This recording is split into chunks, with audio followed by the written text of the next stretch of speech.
To engage. Revolution. Let's get it. What it is. Revolution. Hey. You know what it is?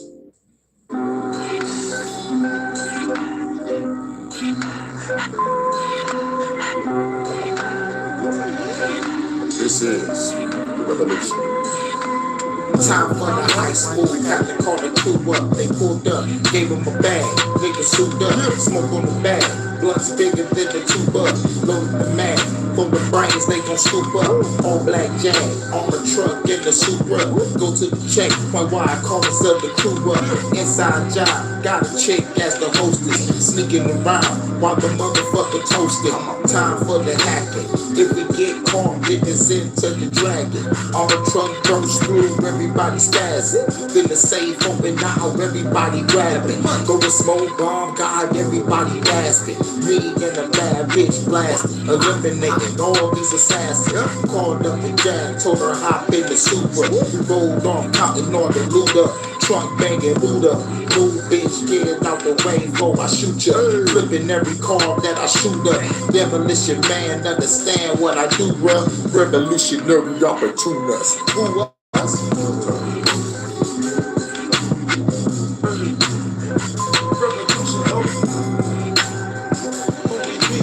Revolutionary opportunists. Who us?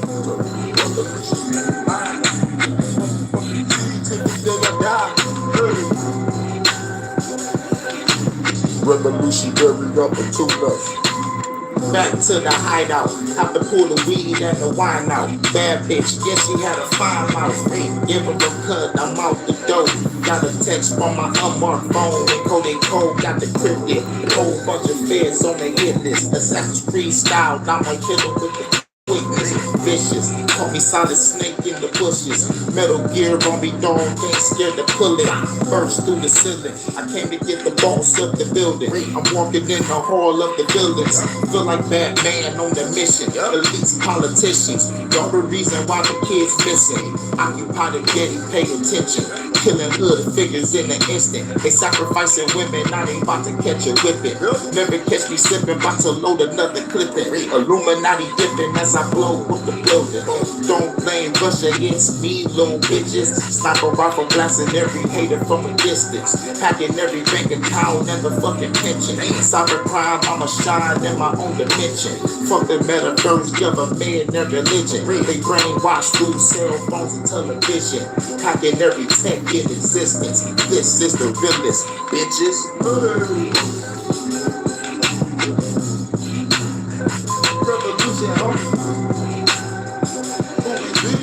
Revolutionary opportunists. Who was?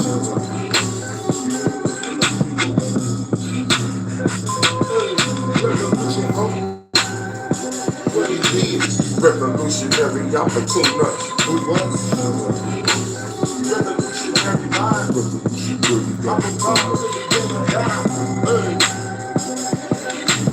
Revolutionary opportunists. Who was?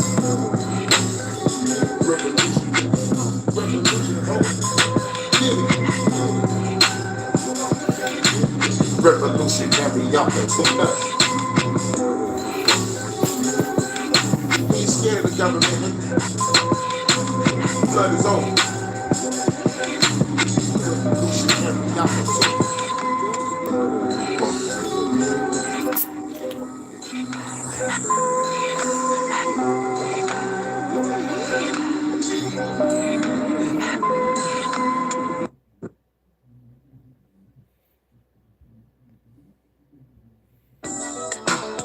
Part 2. Beaming her up.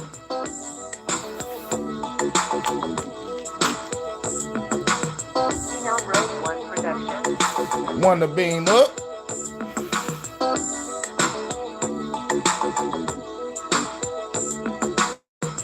Let me hit you with this laid back hit. Reminisce about the time There when I'm we go. Spending time with a chick, yeah, I hopped in the whip. Terrorize while she drive as I stare at her tits. I love the suspense that the story commits. Making love in the woods, yeah, the shit was Wisdom intense. Wednesday. The same private property, we hopping the fence. She adventurous, yo. Then after this will be the Winging It Wednesday jam session. Winging it today, baby. Happy hump day. I love you, baby. Made it to the hideout, we aborted the troops. Then the girl got low, blew me like a flute. That job well done, give her a salute. Kick back and relax, sipping gin and the juice. I can hear you saying it right now back to the computer. Like, I love you too. I love you, baby. Revolutionary rapper, two nuts. Who us? Hump day. In the very special hump way. Do the Humpty Hump. Revolutionary rapper, two nuts.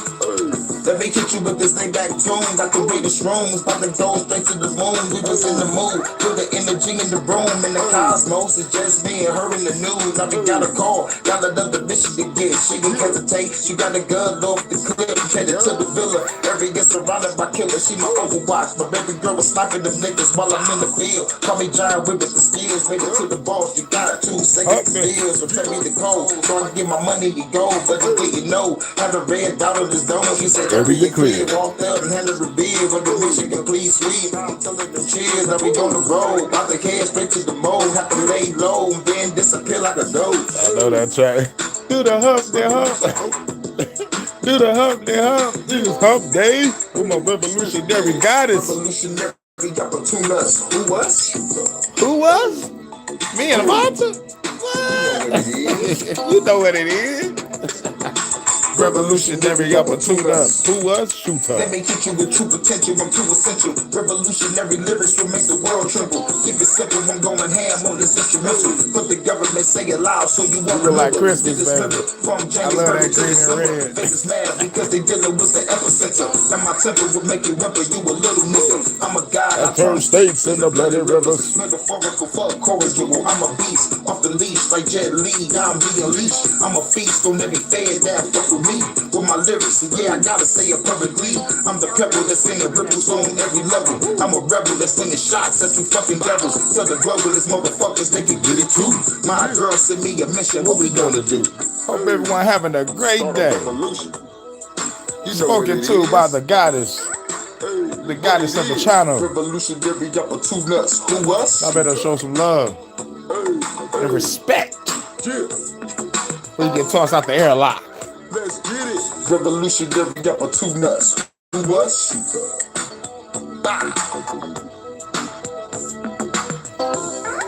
You know what it is. Revolutionary rapper, two nuts. Who was? Love to do shit. Yeah. Oh yeah. Throw your hands up. Revolutionary rapper, two nuts. Who was? For real. You know, and like thanks to you, you know, like you're a big inspiration and motivation.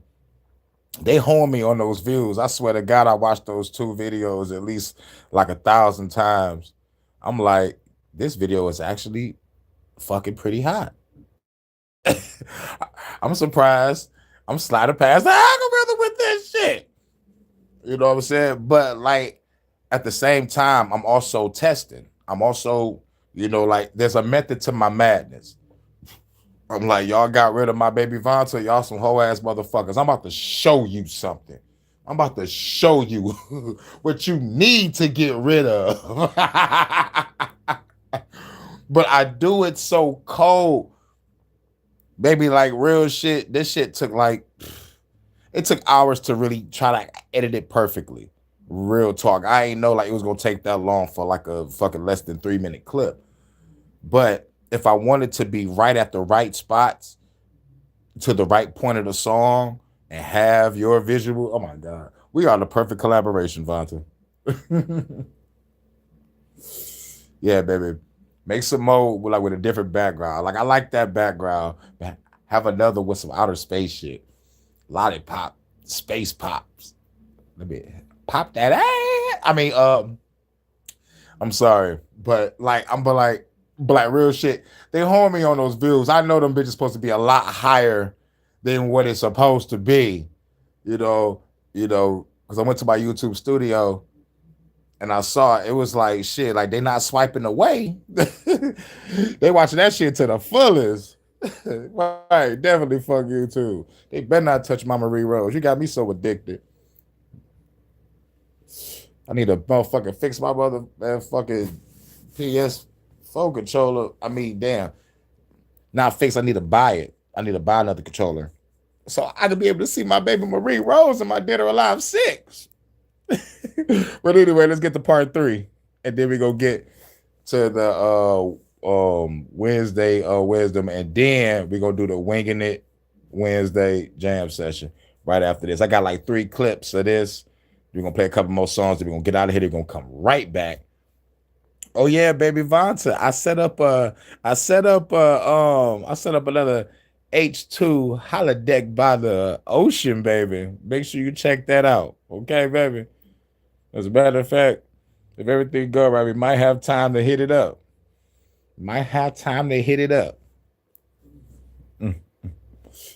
Winging It Wednesday. Shake a tail feather, baby. Shake a tail feather.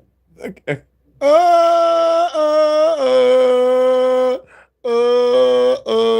Dun, dun, dun, dun, dun. Part 3.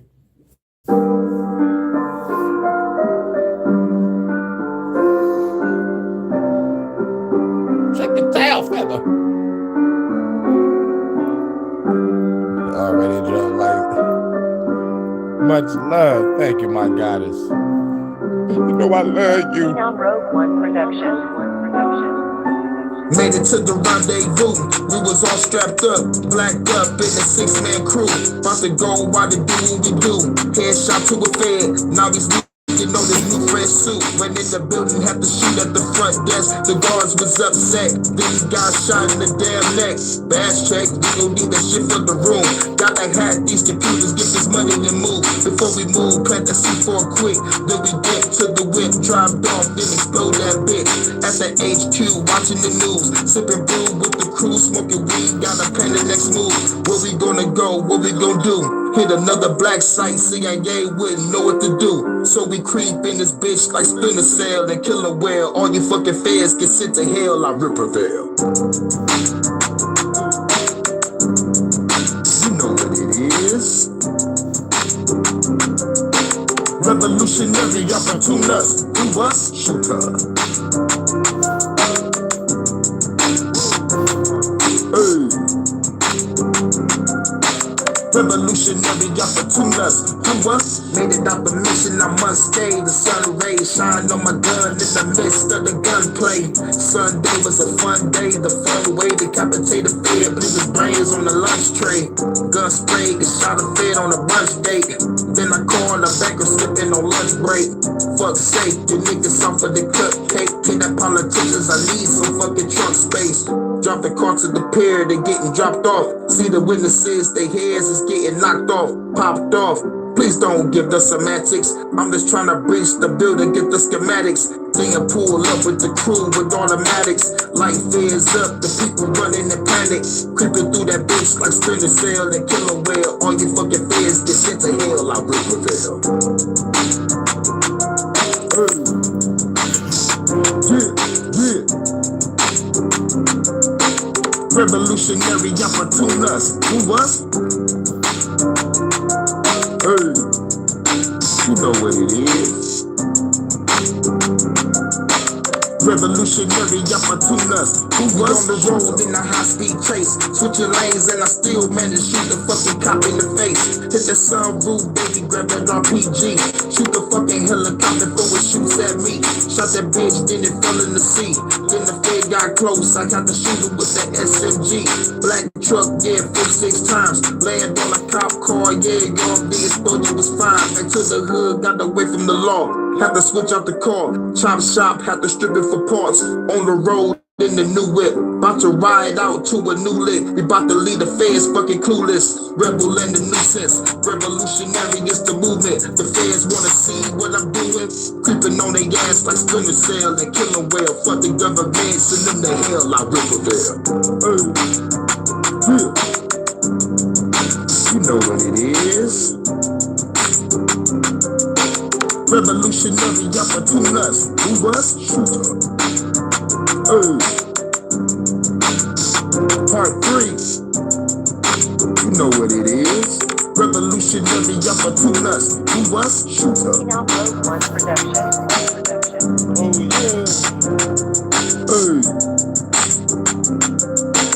Revolutionary opportunist. Who was? Shooter.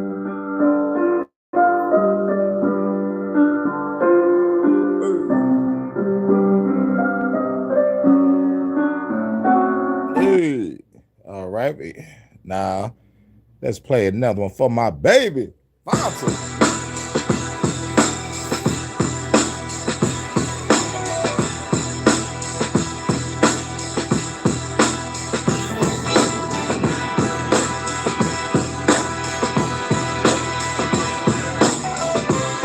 Hurricane 313.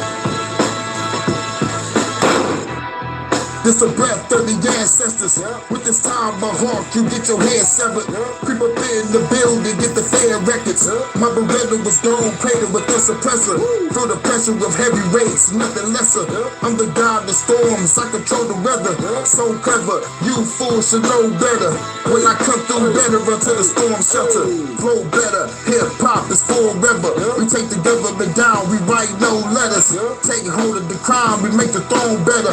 I turn this whole world into a Coachella. Pick up the pack of a pistol, poppy like hip and simple. People pack the pistols, the population of evil tremble. I resemble the revolution, no ancient temples. Haters better watch your tone, or they get dismembered. This a breath of the ancestors. Better watch your tone or get your head severed. This a breath of the ancestors. Better watch your tone or get your head severed. This the breath of the ancestors. Better watch your tone or get your head severed. This the breath of the ancestors. Better watch your tone or get your head severed. Cracking bottles overhead to make them wobble. Don't like the TV show, nigga, just change the channel. Genocidal, these lyrics might hold the title. Carry Bibles, my goons, they carry rifle. Very tribal, sometimes we very primal. 8 on 15, I'm killing every rival. They say it's mediocre, cut you up into pieces and leave your body parts inside your easy sofa. Be the soldier, you see my soldiers, they creeping over. Hardcore type shit, you see us sleeping over. Jackie Chan, you understand, you catch your hands. Kick your ass through the van, I think you dead, man.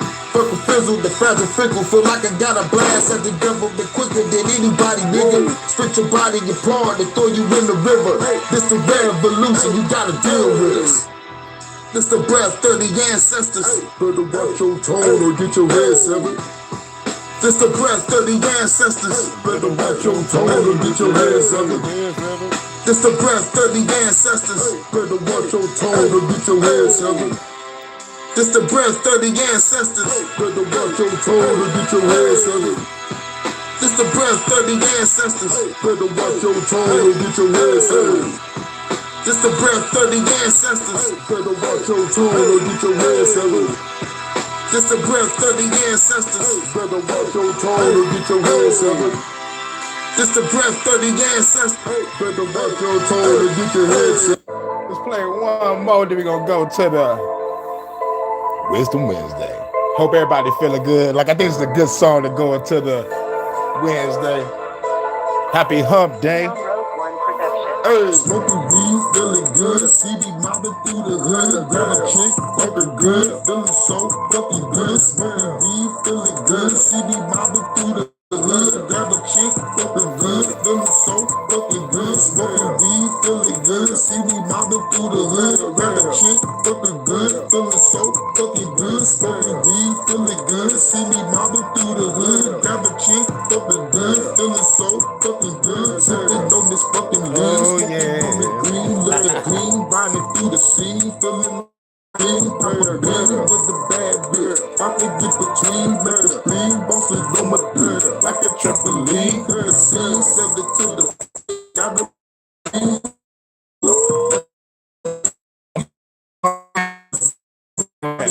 yeah. You ready for another shirt, baby?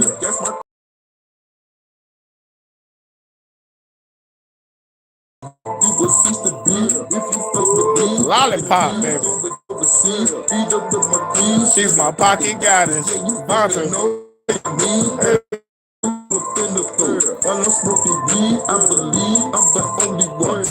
Gonna leave, feeling good, baby, yes indeed. Got me feeling free. Every rolling up the Music vibes and weed is all I need. Feeling good, see me bobbing through the hood. Grab a chick, feeling good, feeling so fucking good. Smoking weed, feeling good, see me bobbing through the hood. Grab a chick, feeling good, feeling so fucking good. I can picture you driving, banging this song, See me bobbing through the hood. Grab a chick, feeling good, feeling so fucking good. Smoking weed, feeling good, see me bobbing through the hood. Grab a chick, feeling good, feeling so fucking good. What's the flow? Fuck it though. Used to give a fuck before. I don't give a fuck. They like, who is she listening to?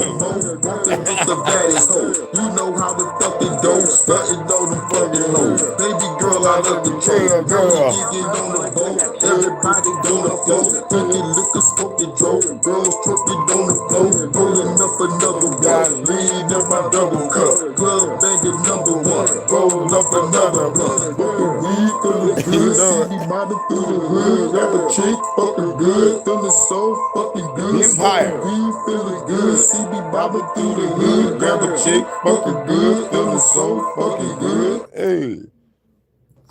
I know your neighbors be like, what is she listening to over there? Who is this hurricane guy? I kind of like him. He be talking freaking at nighttime. I like that. Start my day all right.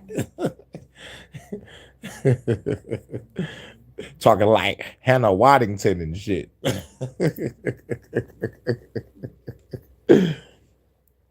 Yeah, but I love having these moments. I just be having visions. I'm like, about to ride around banging my music right now, nodding their head like, yeah.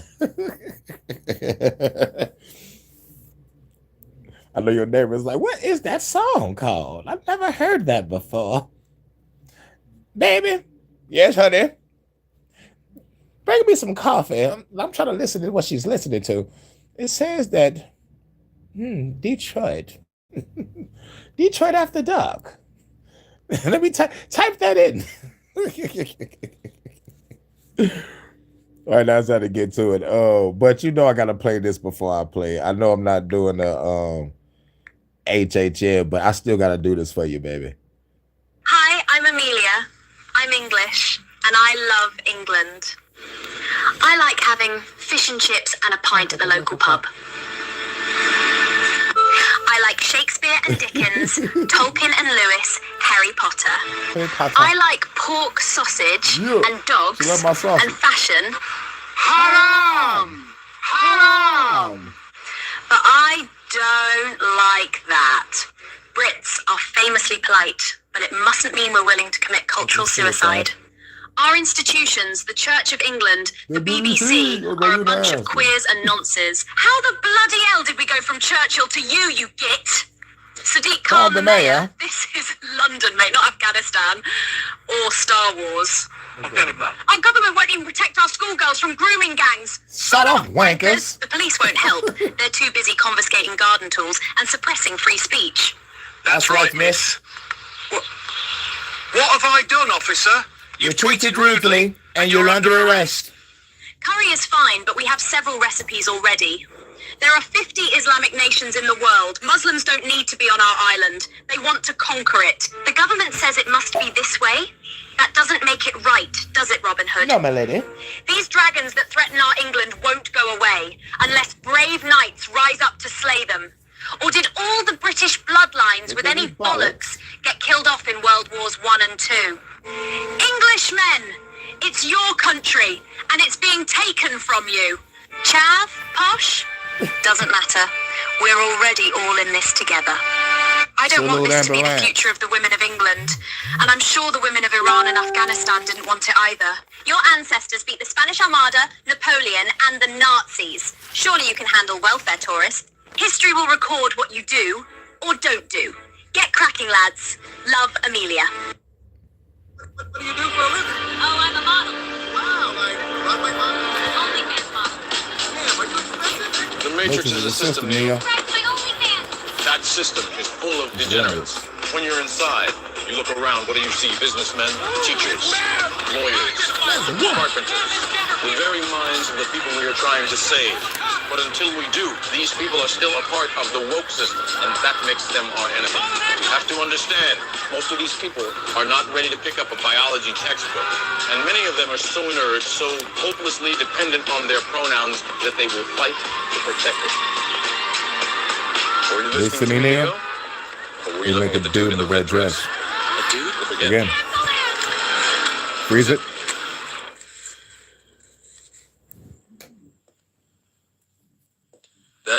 That wasn't a woman?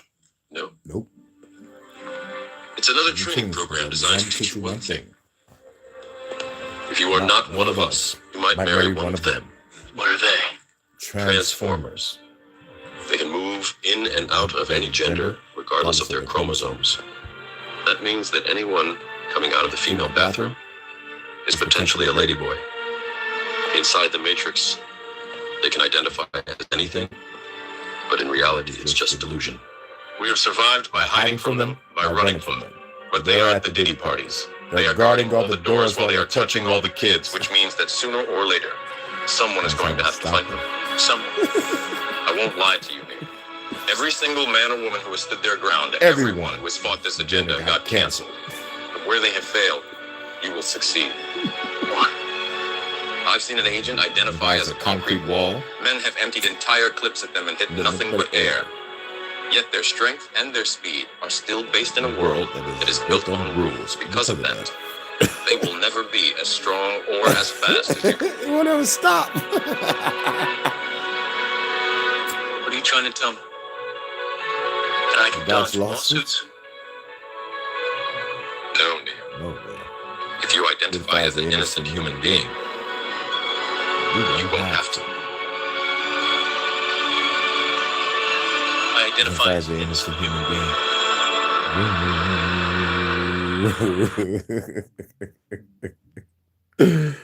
All right, hold on. I think I got a couple more.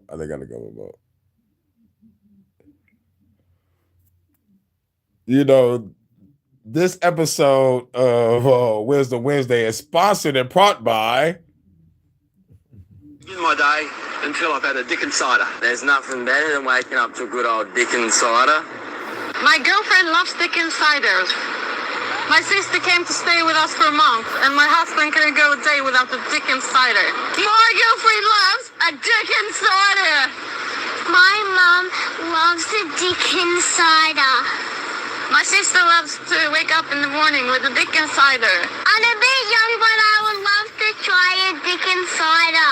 So there you have it. For over 150 years, Frederick Von Dickens has developed a beverage that literally brings women to their knees. So fellas, for the sake of the economy, Get a Dickens cider. Hey, dude, what happened? Sam, hey, what am I supposed to do? Fight the fairies! You fight those fairies!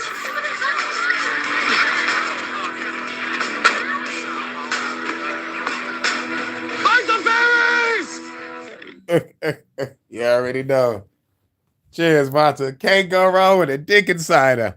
Shouts out to everybody. Shout out to Ambulance. Much love to my goddess Vanta, my UK correspondent, the goddess of the USS Hurricane. Do your thing. And Herbert Deck 3. Hump day is always better with a Dickens cider. Oh, that's awesome. That's awesome, Vanta, for using that. Can't go a day without a Dickens cider.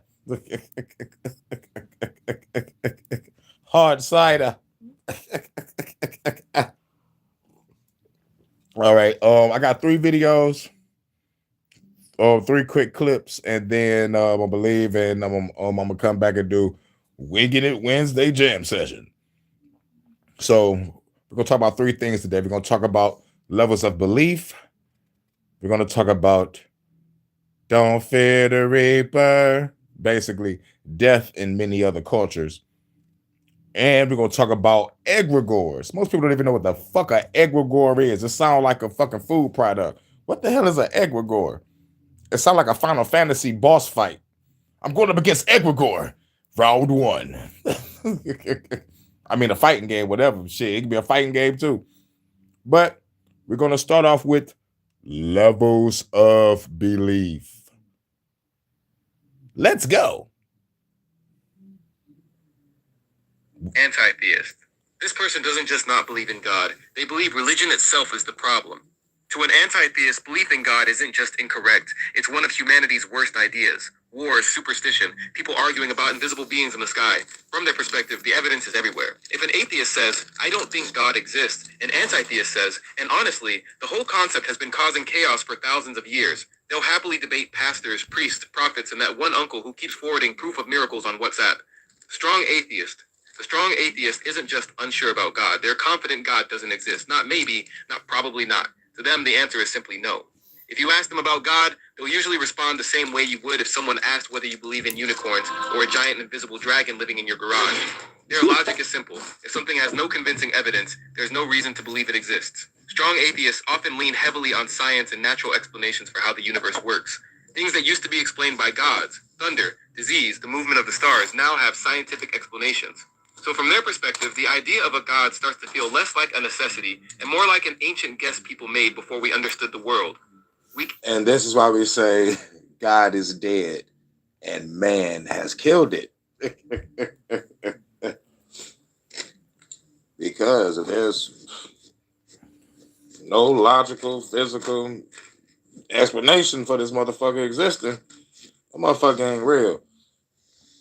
So, what? You still believe in imaginary friends? I'm straight on that. Like, you don't believe in God? Shit, I used to until I woke. I'm looking at my phone and science is their God. Right, Shout out to Ambulance.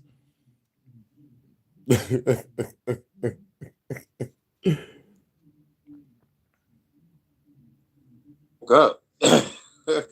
That's imaginary shit. But anyway. Atheist. The weak atheist of the stars now have scientific explanations. So from their perspective, the idea of a god starts to feel less like a necessity. Yep.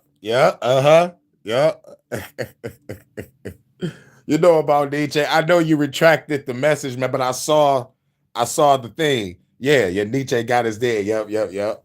I listen to Nietzsche. I listen to Machiavelli and Miyamoto Musashi bars and Carl Jung, Earl Nightingale, Alan Watts, Jordan Maxwell, Bobby Hemmett, Brother Panic. Like some real thought-provoking people, made me think. And when it comes to getting hold of reality, it was definitely Earl Nightingale, Carl Jung, and definitely Friedrich Nietzsche for sure.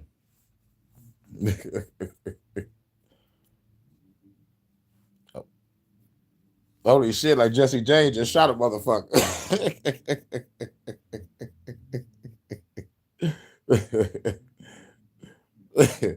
Thank you, Vonda. And shout out to Ambulance. Oh, that Ambulance. Oh, that Ambulance. I don't know why I thought about that. Mind you,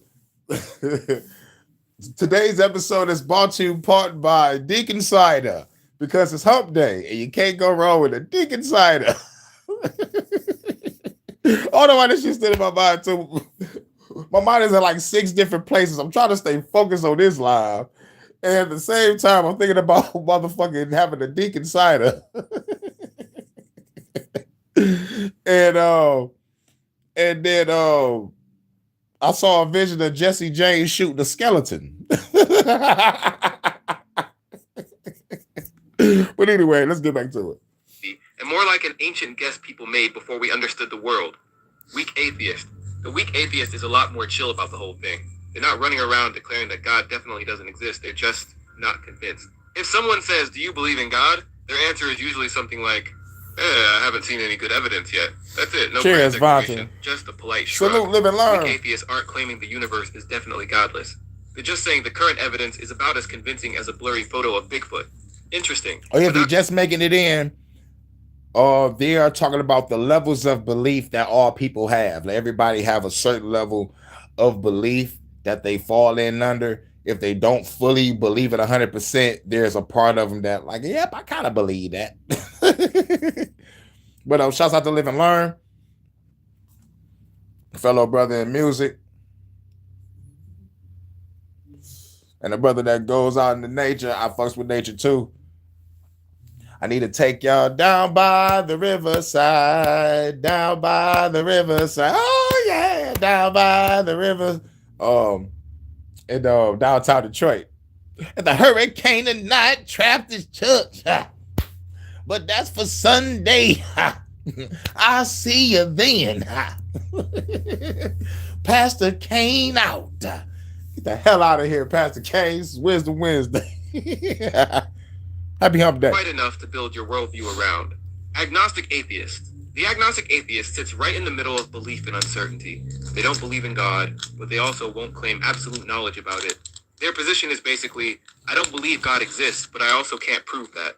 So unlike strong atheists who confidently say there is no God, agnostic atheists are a bit more cautious. They think the evidence for God isn't convincing, but they're also honest enough to admit that humans probably don't know everything about reality yet. Pure agnostic. The pure agnostic looks at the entire God debate and basically says, yeah, I don't think humans can actually figure this out.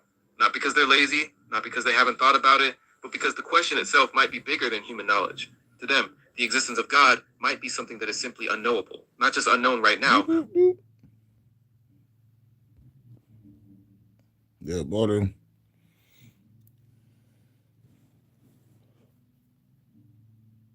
I know my shit acted up. You'll say that California, so it should be like 10:23 over there. Salute to California, 10:23 over there in Cali. Unknowable in principle. Maybe a God Salute, exists, live and learn. maybe one doesn't. But humans are tiny biological creatures living on a spinning rock in a galaxy with hundreds of billions of... And much love to my goddess Vanta. You know I love you. Can't go wrong with a Deacon Cider. stars inside a universe that's 13.8 billion years old. So claiming absolute certainty about the ultimate nature of reality feels a bit ambitious. While atheists say there is no God, the pure agnostic is sitting in the middle like, do we even have the tools to answer this question? From their perspective, both sides might be jumping to conclusions, because the universe is enormous, mysterious, and still full of things we barely understand. Agnostic theist. The agnostic theist believes in God, but they're 724. 274 G4. It's almost UK after dark. I think the sun is going down in about an hour and a half over there. Get those likes up. .com. I think. Let's make a website called GetThoseLikesUp.com. honest about one thing. They can't prove it. Their belief usually comes from faith, tradition. Fuck that. FDAU.com. Oh, yeah. Feeling that the universe points towards something greater, not from evidence they think could pass a laboratory test. Because for them, belief isn't the same thing as certainty. They're comfortable admitting that the universe is huge, mysterious, and full of questions humans haven't solved yet. Consciousness is weird. Reality itself is still kind of confusing. So instead of claiming absolute knowledge, they take a softer position. Look, I can't prove it, but I think there's something there. A lot of religious people actually fall into this category, even if they don't use the term. They pray, they believe, they follow their faith, but deep down they understand that belief isn't the same thing as mathematical proof. It's faith. And faith, by definition, operates in the space where certainty doesn't exist. The deist. Deist believes there is a creator, but that creator probably isn't micromanaging the universe. In this view, God built the universe the way a watchmaker built a watch, carefully designing the gears. Why? California love. Da, da, da, da, da, da, da. Da, da, da, da. There's a lot of people over here from Cali. I mean, like it's not a lot. There's a couple people I know who from Cali. Lala from Cali, Crystal from Cali, Dr. Chocolate from Cali. Somebody else over there. A couple more people over there. I just can't remember. But like if they pop up over here, I know. But, oh shit, what up, though? But definitely Lala, Dr. Chocolate, and Crystal. Shouts out to Cali. That's how I know the time frame over there.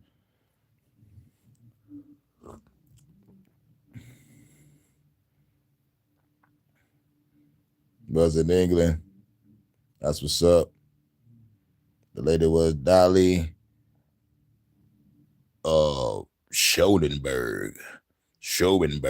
No, Schoenberg. Dolly Schoenberg.com on the shirt. Jesse Lee Peterson in Cali.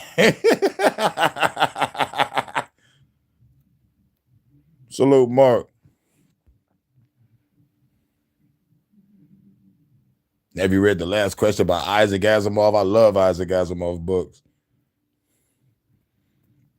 You already know. We already in the building. See, my news goes nationwide. Peace to the UK. I'm over there in the UK. I'm over there in New Zealand. I'm over there in New England, I think. I know New Zealand, that's what bad conduct at. The Netherlands is So Amma. And shouts out to all my UK people. And shouts out to Eyes Wide Shut. And y'all already know, y'all ready to hear this? Starmer is a wanker. A fucking wanker. Okay? And over there in Australia, for my Australia people, we gonna put the Prime Minister head on the Barbie, Mike.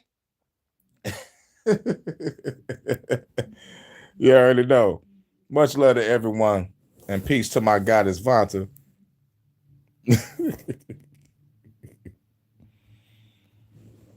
Let us get back to it.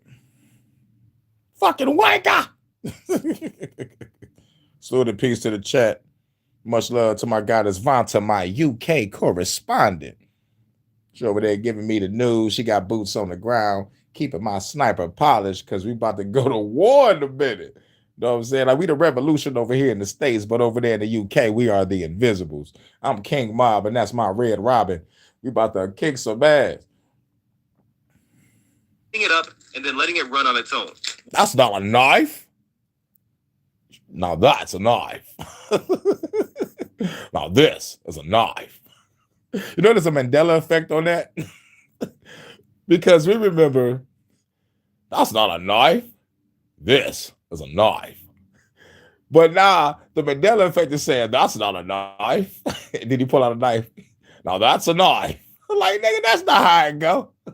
I'm in another timeline. I'm in timeline A, y'all. We in timeline A. I still remember, Luke, I am your father, but now they talking about, it's no, I am your father. Y'all motherfuckers lying to me. But that's another story. And much love to my UK correspondent, Vanta, again. Make sure everybody hit the like button on the way in.com. Let's get back to it. We're talking about levels of belief. Once the system is set in motion, it just follows the natural laws built into it. Gravity does its thing. Planets orbit. No daily miracles. No divine customer support line. No angels filing attendance. Oh, goddamn, you made me stop the goddamn live again. Steve Irwin, R.I.P. But it was funny as fuck on South Park. It was, check out the episode of South Park. It was Hell on Earth 2006. The devil was throwing a costume party. Steve Irwin just died, right? The motherfucker go to the costume party as himself. The devil and a whole bunch of other millions, oh shit, nigga, nice costume, Steve Irwin. Oh shit. It was like, no, nigga, I'm actually Steve Irwin. Nigga, motherfucker walked up with the stingray still stuck in him and shit. And the devil was like, oh, nigga, this is a costume party. You can get the fuck up out of here. I was like, hell no. And the side plot and the B plot of the motherfucking show is Jeffrey Dahmer, John Gacy, and what's the other nigga name? Ted Bundy. Those three niggas acted like the Three Stooges trying to get the devil a Ferrari cake.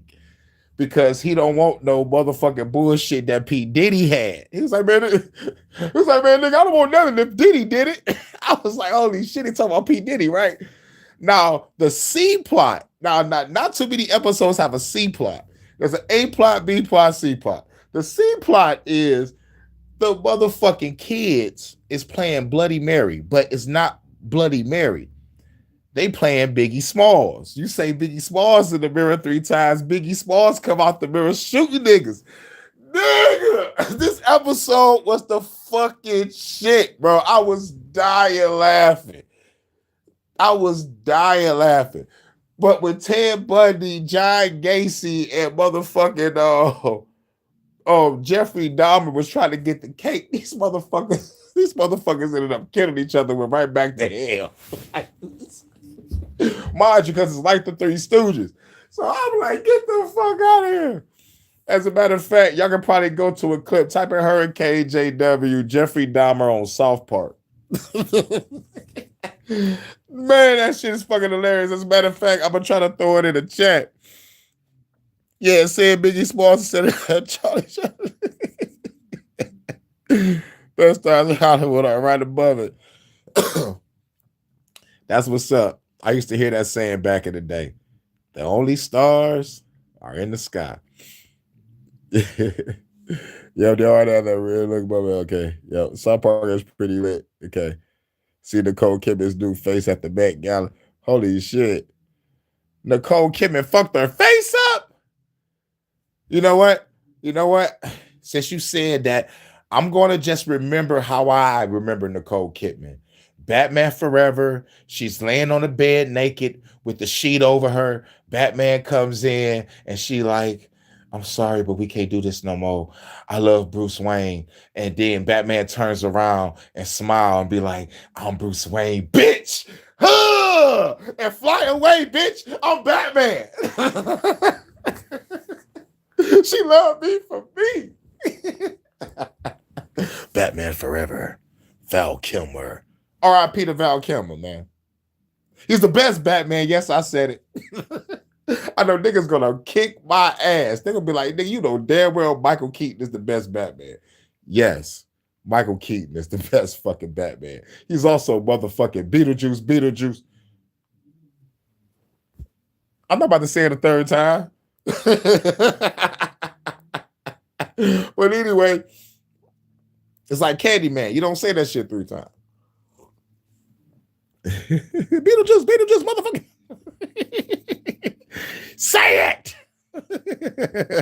I'm Rick James, bitch. Enjoy yourself. Send me. But let me get back to it. I'm high. We're supposed to have a jam session after this. The universe simply. Yes, Michael Keaton is the best Batman, but like I say, Val Kilmer to make my homeboy mad. I say Val Kilmer to make my homeboy Rayman mad. Shouts out to my homeboy Rayman. He just got married not too long ago. You know, I got the wedding pictures in my community post. I'll probably post up another one just to say fuck it. You know. His wedding was so motherfucking lit. It was a surprise wedding too. Yeah, real fucking surprise. We're supposed to have the goddamn wedding this year. We had that shit motherfucking before Christmas. I mean, like on Christmas Eve, I think. But it was fucking awesome. It was fucking awesome. God damn, I look good in that goddamn suit. But anyway, Adam West is the best Batman. All I see Adam West doing is the motherfucking dance and shit. That nigga dancing with the 2 fingers going across the face. But yeah, Cesar Romero, the fucking old school Joker, Adam West Batman. You know what I'm saying? It was cool. But, you know, my favorite Batman is Val Kilmer. But like we all know, the best Batman is, you know, when it comes to live action, it's definitely movie wise Michael Keaton, TV show wise Adam West. Yes, he kills that shit because they never had another Batman TV show after Adam West. So we give it to Adam West. We give it to Cesar Romero as the motherfucking Joker all fucking day. Live action, Michael Keaton all day. But the best Batman of all fucking time is played by R.I.P. Y'all know who it is. Kevin motherfucking Conroy. Kevin motherfucking Conroy. Batman animated series. Batman Arkham Asylum. And all the other Arkham games. They called him to do motherfucking animated movies. Kevin Conroy is the definitive Batman. You already know, baby. Cheesy and fun, baby. You already know. The TV show, A Whole Technicolor Acid Trip. You already know. But anyway, let's get back to it. According to the rules that were baked into it from the beginning. This idea became very popular during the Enlightenment in the 1600s and 1700s, when thinkers started realizing just how consistent the laws of nature are. Scientists like Isaac Newton showed that the motion of planets and objects could be explained through mathematics and physics rather than constant divine intervention. So philosophers started asking a new question.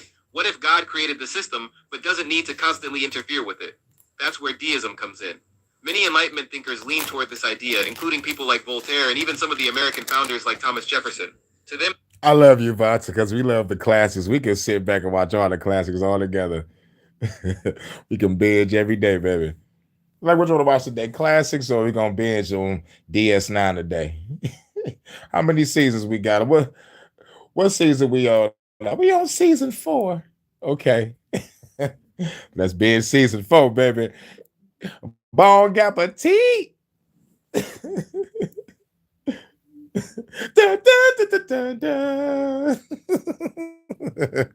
universe looked like an incredibly sophisticated machine.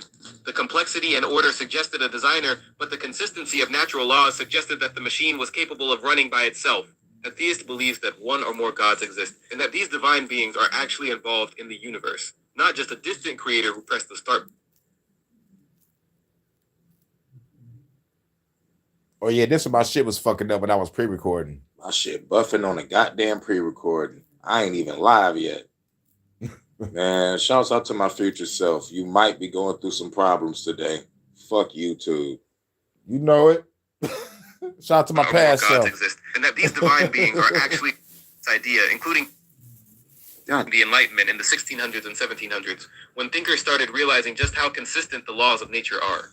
Scientists like Isaac Newton showed that the motion of planets and objects could be explained through mathematics and physics rather than constant divine intervention. Yes, I thought the same thing. You made me think about that moment where, a bug that don't, fight, and you finally have one in your hand and you close your hand slowly. The moment it notices that it won't escape, it will fight for its life. The natural law of defending yourself. Defend yourself to the very fucking end. So philosophers started asking a new question. What if God created the system but doesn't need to constantly interfere with it? That's where deism comes in. Ambulance. Where you from? I gotta ask this question. Like, do I know you from Philly OG channel, Troop Zone channel, or Smoke channel, or like, or are you new? I know I've seen you before, and I know you just pop up like once every blue moon, but where do you pop up at, or you just stumble across my channel? Just let me know in the comments. Because I like to know, because I be all over the place. I'm all over the place. I'm in debate forums, space, esoteric, Gnostic, meditation. I'm all over the goddamn place. TV show reviews, movie reviews, like I'm all over the place. Anime, video games, boobs. I mean, and music, just let me know where you're from. Many Enlightenment thinkers lean toward this idea, including people like Voltaire and even some of the American founders like Thomas Jefferson. To them, the universe looked like I mean, like how you come across my channel. I don't mean like where you from. I know you're from Cali, but I mean like how you stumble across my channel, or like did you see me in somebody else's chat talking shit? Incredibly sophisticated machine. The complexity and order suggested a designer, but the consistency of natural laws suggested that the machine was capable of running by itself. A theist believes that one or more gods exist, and that these divine beings are actually involved in the universe, Not just a distant creator who pressed the start button and disappeared, but a deity that interacts with reality. That interaction could mean answering prayers, guiding events, revealing sacred teachings, inspiring prophets, or occasionally performing miracles that make scientists pause and say, okay, that one was weird. For theists, the universe isn't just a machine running on physics alone. There's intention behind it. A mind, a will, a divine presence that can influence what happens in the world. Most of the world's religions fall under this category. In Christianity and Islam... Oh, it's a random algorithm? Oh, okay, that's how you came across me. Bet it up. Well, I cover a lot of content. You know, like you might like my top 15 countdown. I just did a top 15. I think you know, you might like my top 15 countdown. Cause I gotta do a top 15 on some stars. But I might go to top 25 and probably I might do that. I might have to do two versions of that. I'm gonna do one version over here and then do another version. You know, like I think my fan page probably going, I need to make some short clips of it.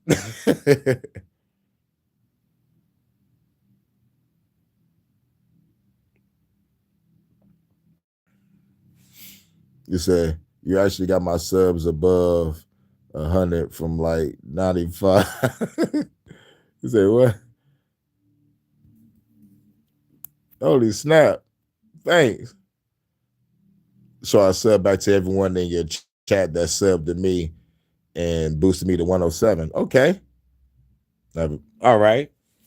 Well, you know, like it's good to get you, you know, like above 100. For sure. Now you at 107. That's what's up. One step closer to get where you need to be.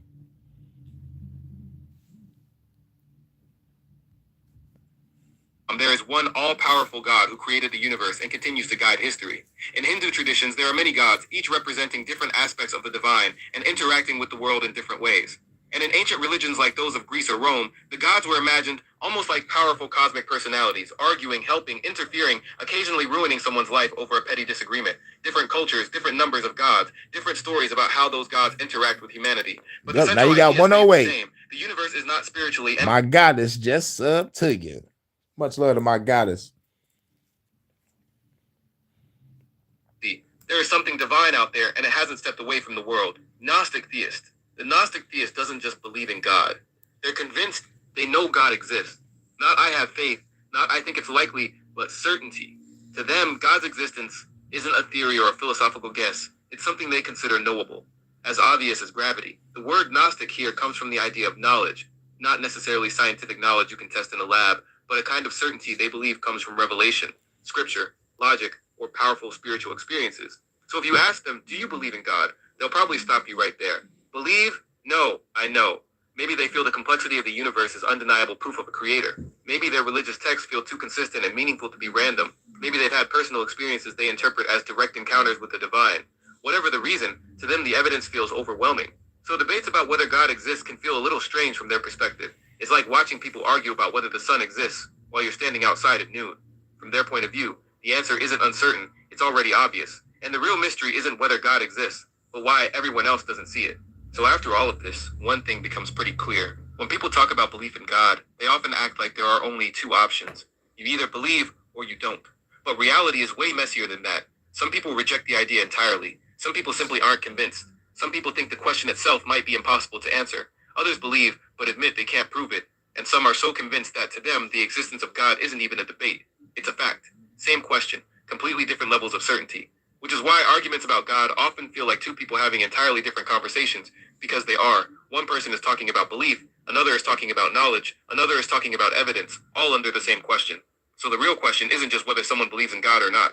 The real question is how certain they are about it. Because belief isn't just a yes or no switch, it's more like a spectrum, and everyone, whether they realize it or not, is standing somewhere on it. So now the question is simple, where do you fall? All right, now we got two more videos. This video was supposed to be 9 minutes, but like we ended up talking more, you know, just trying to, just engage with the chat. Much love, Tammy. Now we're about to talk about death. This is the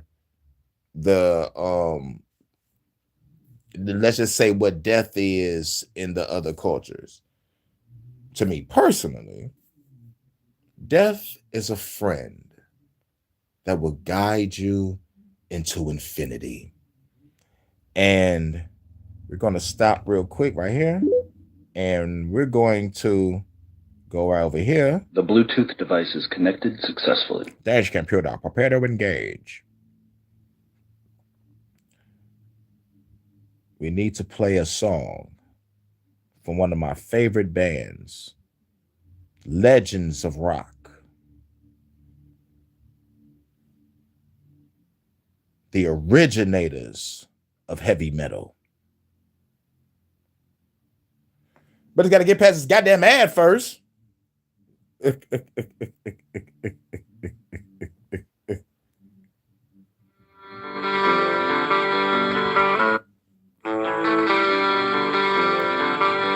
Since we're going to talk about death, we got to play a song.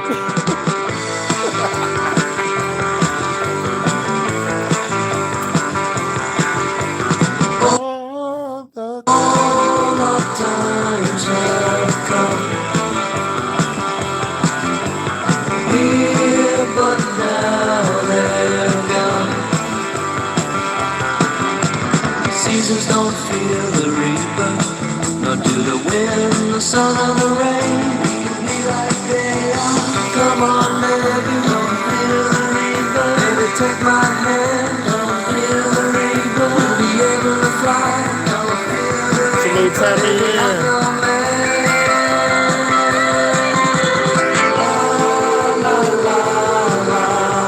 Don't fear the reaper. La, la, la, la, la. Woo! Wisdom Wednesday. Classic, baby. Blue Oyster Cult. Needs more cowbell.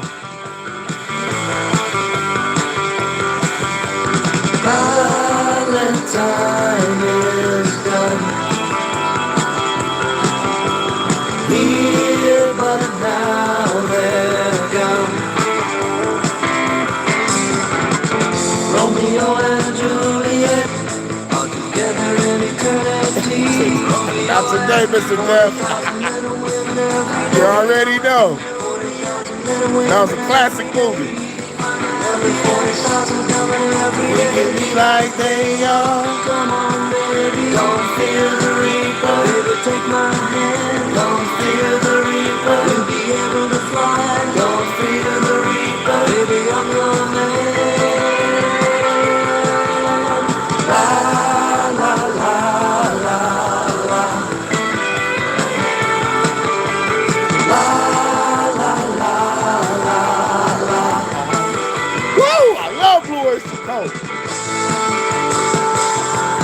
Break it down. Y'all ready? This is why they are the originators of heavy metal. Wait till you hear this phenomenal shredding.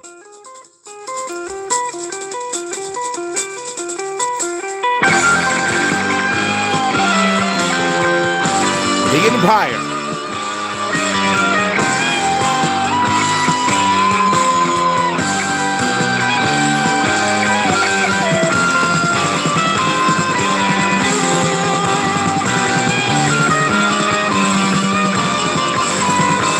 There goes Tokyo.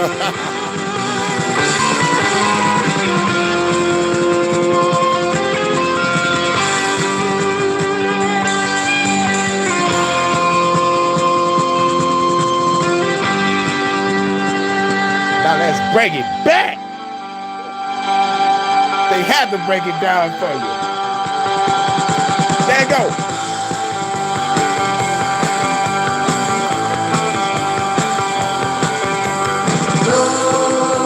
Two is one.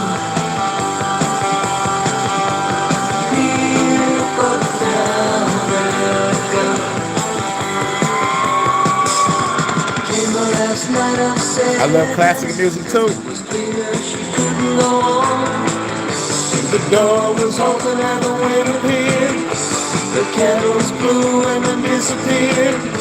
The curtains flew and then he said, don't be afraid. Come on, baby, she had no fear. And she ran to him, started to fly. They looked backward and said, she's gonna do like they are. She had taken his hand, she's gonna do like they are. Come on, baby, don't fear the reaper. Woo! Hey!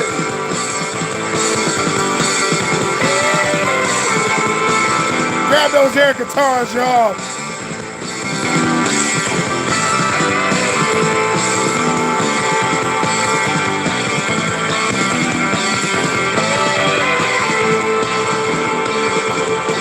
Woo! I love this fucking shit.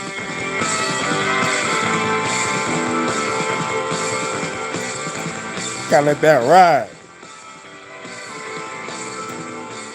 Some songs just give you chills. Some songs just give you chills. What you want to do is save hundreds when Liberty Mutual customizes your car insurance. But you said Journey? That's great, but can you ask your friend to... For you, Vonta.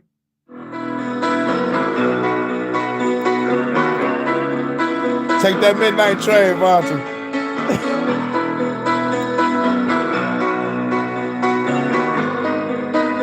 Timeless.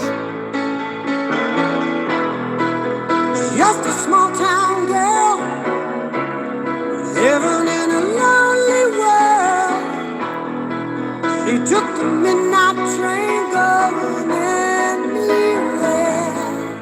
We're gonna play this one, get to the next video. Just a city boy, You know me? born and raised in South Detroit. Detroit after dark. Took the midnight train going anywhere.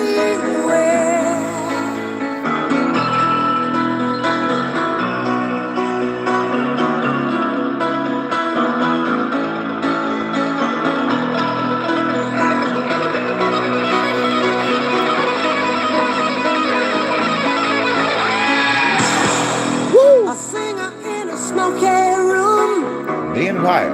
A smell of wine and cheap perfume. For a smile they can share the night. It goes on and on and on and on. Strangers waiting.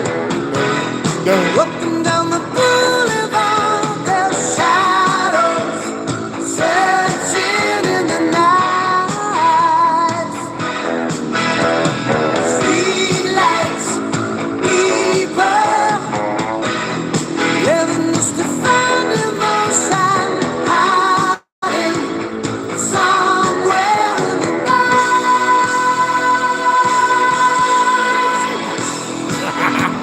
I think I got it. If I can motherfucking hit that note perfectly, I can do a parody to this. Get my feel. Hey, Everybody wants a thrill.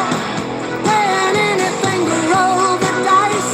Just one more time. Some will win, some will lose.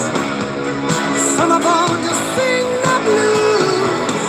Oh, the movie never ends. It goes on and on and on and on. Strangers waiting. hey. Up and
I'ma kill this parody.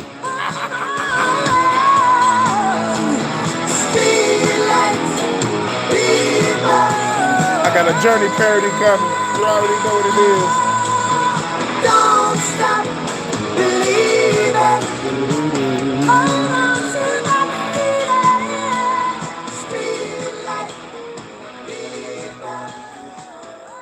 Yep, I got 3 parodies on the way. I got to do another R&B parody. I got a funny parody to do. And this is definitely going on my rock parody because I got to do a rock parody. So I got 3 parodies on the way. 3 parody albums. The question is the track list. I might probably do probably 11 tracks a piece on each. Hell no. 12 tracks a piece. And you already know. Just get past this ad. I said the last one was 1 more, but I'm gonna play 2 more. Yo, Vonta, this for you, baby. You already know what it is. You know I love you.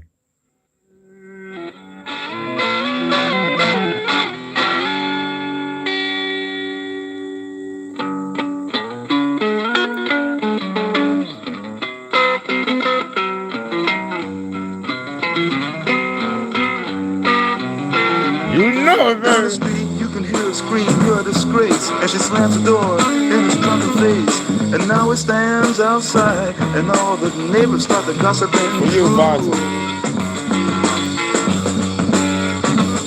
He cries, oh girl, you must be mad.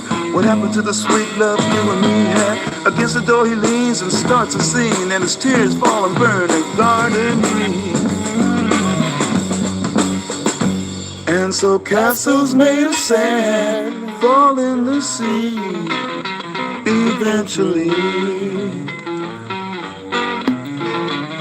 A little Indian brave who before he was 10 played war games in the woods with his Indian friends. And he built a dream that when he grew up he would be a fierce Indian chief. Many moons passed, and more the dream grew stronger till tomorrow. He would sing his first war song and fight his first battle. But something went wrong. Surprise attack killed him in his sleep that night. And so castles made of sand melts into the sea eventually.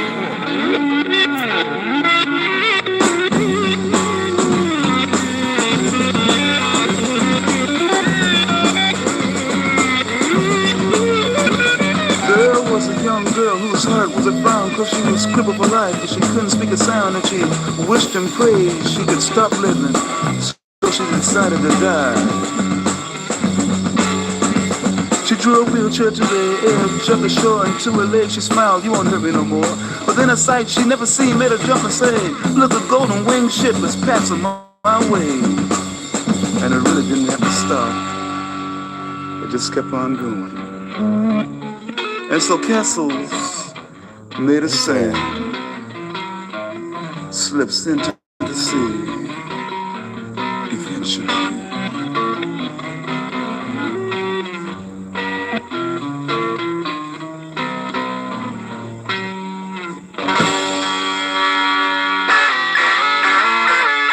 He should have kept going. I know that. Oh my God.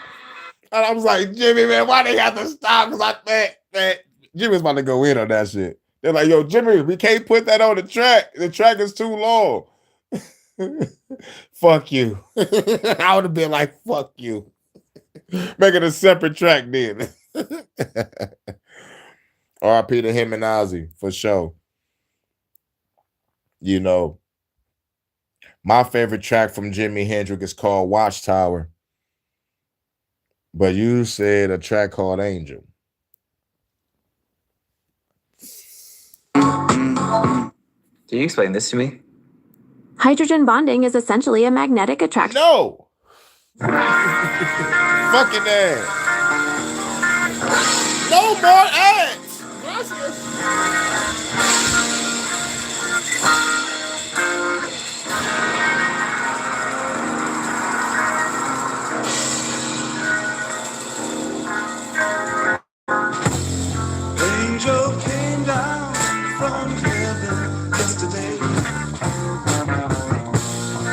stayed with me just long enough to rescue me. I love you, Vonta. She told me a story yesterday. That's my baby Vonta. About the sweet love between the moon and the deep blue sea. And then she spread her wings high over me. She said she's gonna come back tomorrow.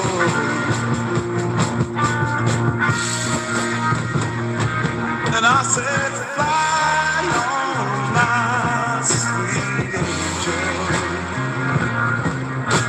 Fly on through the sky. Fly on, my sweet angel. It's all good. I need glasses now too. I changed my font also.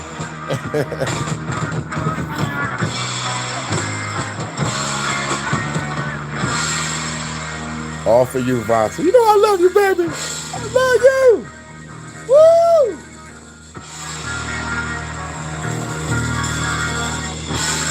I was born in 88. You said you graduated in 83. So you know about the jams. So that means you know the best song of all time. Leonard Skinner. Free Bird. And my angel, she said unto me, today is the day for you to rise. Take my hand, you're gonna be my man, you're gonna rise. And then she took me high over yonder.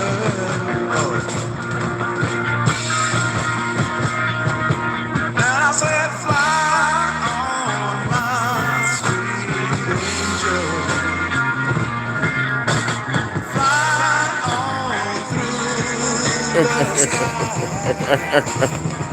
Ladies in spandex. Just ladies. By your side.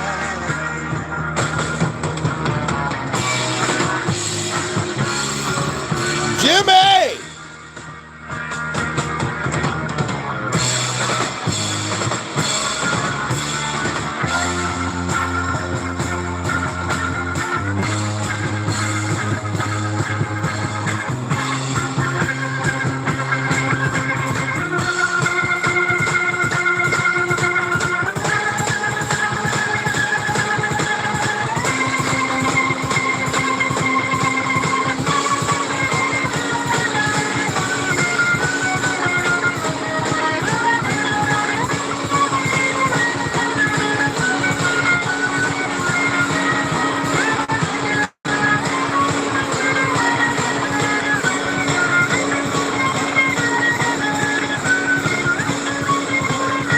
Oh, yeah.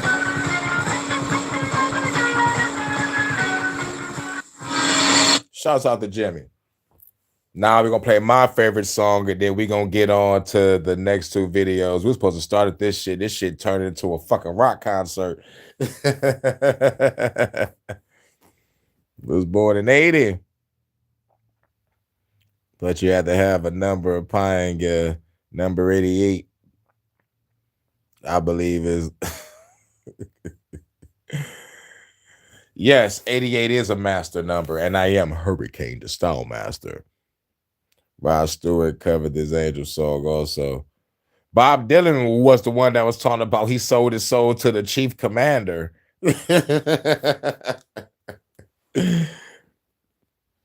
And this bird you cannot change. Goddamn right, that's the greatest rock song ever fucking conceived.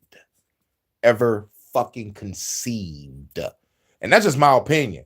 But to me personally, when I go out in the blaze of glory against the government, that's the song that's playing in the background. If I leave here tomorrow, I don't even want to do a parody to that song. I put that on the level of Michael Jackson. I can't do a Michael Jackson parody because, you know, I feel the motherfucker's the greatest. I can't fuck it up. Weird Al Yankovic got permission from Michael Jackson. Michael Jackson even got a writing credit on the parodies that Weird Al Yankovic did. So that's how you know the shit is solidified. Weird Al Yankovic is the only motherfucker that can do shit about Mike. I don't want to do shit about Mike just because of how great he is. Just like I don't want to fuck up any song, but everybody else is fair game. But Leonard Skinner, this song, oh yes, I'm not touching that. But everything else fair game like a motherfucker. And Prince, I will do some parodies to Prince, man, but like Prince got this motherfucker.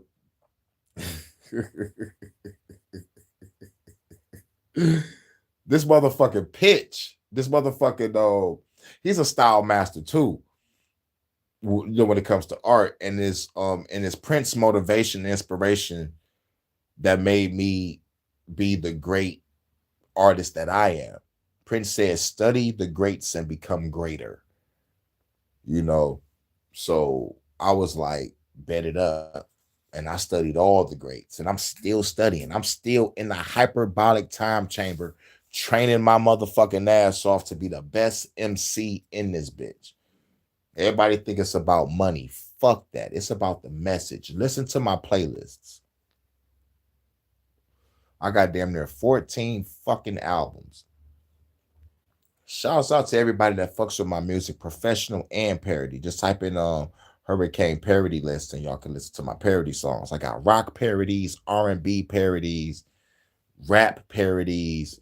I'm all over this bitch. I got HHN special reports, HHN special stories, fuck the government podcast, fuck the haters jam session, top 15 countdown. The top 15 countdown is fucking awesome. It's about to get hotter. It's about to get hotter. I got top 15 video games. But last ones I was doing was the top 15 chicks from the 90s and early 2000s. But I started off with the top 15 hottest chicks in anime, you know what I'm saying? So it's like I still got to do the top 15 hottest chicks in movies, top 15 hottest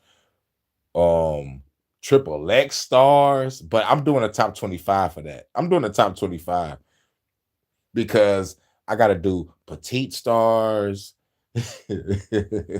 ebony stars, MILFs. But I also got celebrity reviews, TV show hood reviews, you know, and I got the Cloak and Dagger podcast. Shouts out to Ocean, like she was a co-host. We was covering shit. You know, Cloak and Dagger podcast, and I got Matrix versus Reality. In a podcast is like a playlist where I connect movies, TV shows, best-selling novels, comic books, video games with what's going on in reality, right? You like right now. So I always say this, shouts out to everybody that fuck with my content on whether it's one level or all levels, because usually like when somebody subscribe to my channel, they'll see something that they love and they'll be like, I should sub to that. But then they'll see a Hurricane Sunday Hood service and they will unsub because I deconstruct Christianity on that. That's my other channel. And for the ladies, I do Detroit After Dark, where I play all the songs for the ladies. And I do my own captain request sometimes. I play my own shit. But like it's majority for the ladies. I still need to do a concert for the ladies too. It's been a minute since I did a ladies' night concert. So I need to do a ladies' night concert again. And go live so y'all can watch me perform. I went like 2 hours straight, like a nonstop performance. Y'all like actually watch me. So let's type in Hurricane JW Ladies Night and it should pop up. You know, I went live. I did like 2 of them because the live got fucked up. So it was like one of them, I think it was probably a couple minutes, probably 17 minutes. I'm not really sure. But the other one was like an hour and some change. But like all together, it was over 2 hours. It's like a fucking tour on the show. But with that being said, Shout out to everybody that fuck with my content, whether it's professional or parody. Like a music professional parody, Fuck the Government podcast, HHN Special Report, HHN Special Stories, Fuck the Haters Jam Session, all the spiritual videos that I'm just now doing, because like that's the other side of the coin, because I really make revolutionary content. Cloak and Dagger podcast, Majors versus Reality, Top 15 Countdown, Celebrity Hood Reviews, TV Show Hood Reviews.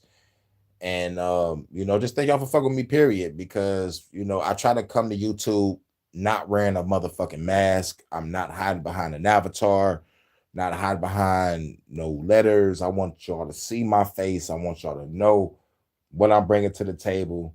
No secrets, nothing to hide. It's all me. I'm not trying to get monetized. I'm a revolutionary. They're not trying to monetize the revolutionary truth. They're not trying to monetize truth, period. They want you either to pander to a paradigm or be motherfucking part of this fucking system or just bend over. Fuck that. I can't do that. No. So, with that being said,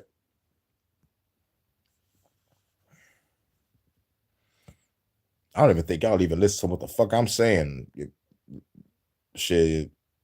Let y'all have in a conversation in the chat. Fuck it. I'll go to the next one. Traditions in Western fuck it. As a matter of fact, let me go to my song. I said, that I was gonna play my track. My favorite Jimi Hendrix song. Let's go. Welcome, Nick. Come on in. Don't be rude. You ain't even listening to me. To me. Fuck it, I'll play my track. Oh, good morning.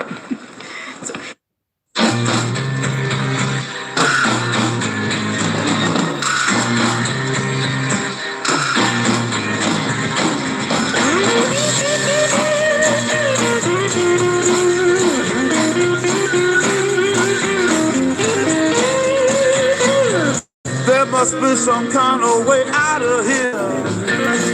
Said a joker to the thief.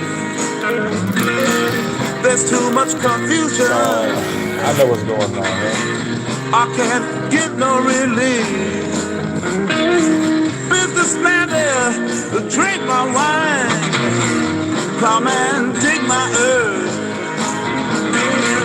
None will ever own the mind. Nobody of it is worth.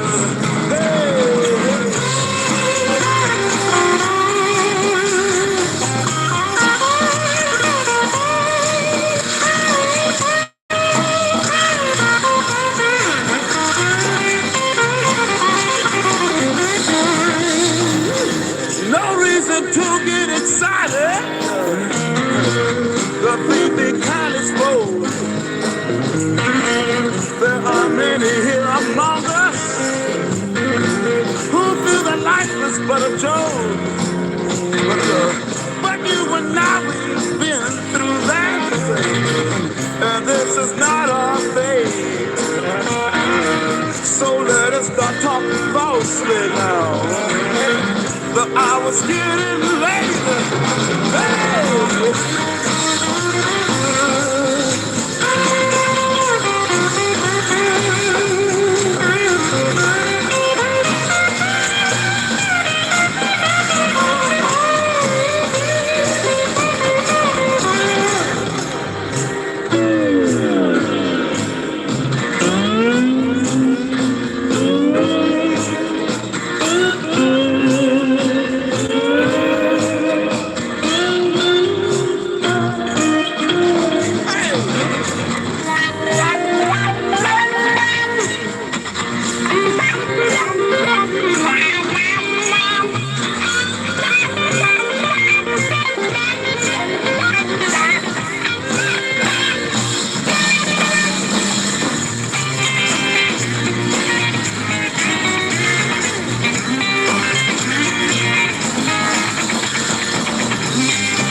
Princess kept the view while all the women came in with barefoot servants too.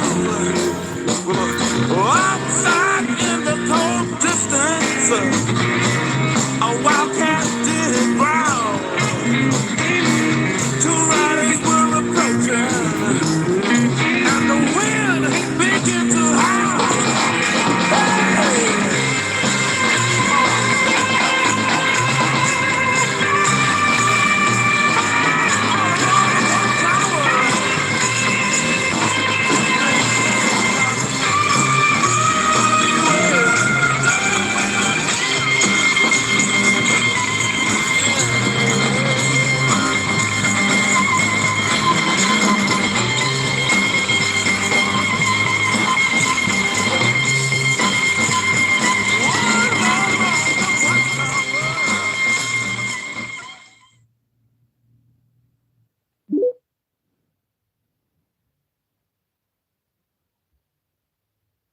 The Bluetooth device is connected successfully.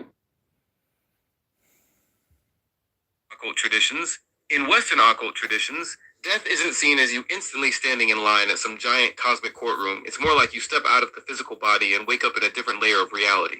A lot of this thinking traces back to mystical traditions influenced by texts like the Corpus Hermeticum, written in the early centuries of the Common Era. These writings talk about the soul ascending beyond the material world instead of just being permanently sent somewhere. According to this view, you're not just a body, you have layers. Physical, emotional, mental, spiritual. When the body stops working, consciousness doesn't shut off, it detaches. Some traditions describe this as the astral body separating from the physical form and goes into what later occult systems, especially those influenced by the Theosophical Society in the 1800s, called the astral plane. Think of it as a non-physical dimension where thoughts are not just thoughts, they shape reality. Emotions aren't just feelings, they create atmosphere. So instead of pearly gates or fire pits, you get a realm that reflects your inner condition. Heaven and hell in this model aren't locations on a map, they're frequencies. If someone dies full of anger, fear, obsession, or heavy attachment, they may drift into denser astral layers, not because God is mad at them, but because their own unresolved energy pulls them there. On the flip side, someone who dies peaceful, detached, and spiritually aware is believed to rise into lighter, more luminous realms. Mystics describe these as beautiful, harmonious environments, kind of like a spiritual recovery lounge before the next stage. There's also something called a life review in many esoteric teachings, not a judge with a gavel, more like watching your life in ultra-high definition, including feeling how your actions affected other people. The goal isn't condemnation, it's understanding. But even the astral plane isn't the final stop. In Hermetic philosophy, the soul eventually moves beyond it, shedding lower layers and returning to the divine source, what some texts call the all. Gnostic traditions. In Gnostic traditions, death is not just a transition, it's a test. Gnosticism, especially the kind found in texts discovered in 1945 near Nag Hammadi in Egypt, teaches that this world is not the ultimate reality. According to many Gnostic writings, the material universe was created by a lesser being called the Demiurge, not the true highest god, just a lower cosmic ruler. So when you die in this system, you don't automatically float to heaven. You try to leave the system. The soul, according to several Gnostic texts, must ascend past hostile spiritual forces often called archons. Think of them as cosmic border control officers. And their job is to keep souls trapped in the cycle of material existence. But the thing is, they can't trap you if you have gnosis. Gnosis means direct inner knowledge of your divine origin, not belief, not ritual, not blind faith, knowing. Some Gnostic texts describe the soul needing passwords or declarations of identity to pass these archons, almost like saying, I know who I am not from here. If the soul lacks this awareness, it gets recycled, reincarnated back into the material world. So in this worldview, death is an escape attempt. Heaven isn't clouds, it's the pleroma, the fullness of divine light beyond the corrupted material realm. That's where the true God exists. That's home. But not everyone makes it. Some souls ascend, some get intercepted, some forget and come back. In Gnosticism, salvation is also not equal for everyone. It depends on spiritual awakening. Some texts even suggest different types of humans have different capacities for awakening. So in this system, the afterlife isn't reward or punishment, it's jailbreak. You either remember who you are and rise past the cosmic gatekeepers, or you wake up in another body wondering why life feels strangely familiar. Tibetan Buddhism. In Tibetan Buddhism, death isn't instant judgment, it's a process. A transition phase called Bardo, which literally means in-between state. The main source for this teaching is the Bardo Thodo, often translated as the Tibetan Book of the Dead. It's traditionally read aloud to the dying person and even to the body after death, to guide consciousness through what's coming next. And what's coming next is intense. According to this tradition, when you die, the first thing you experience is something called the clear light. It's described as an overwhelming, pure, radiant awareness, not a place, not a person, just pure consciousness itself.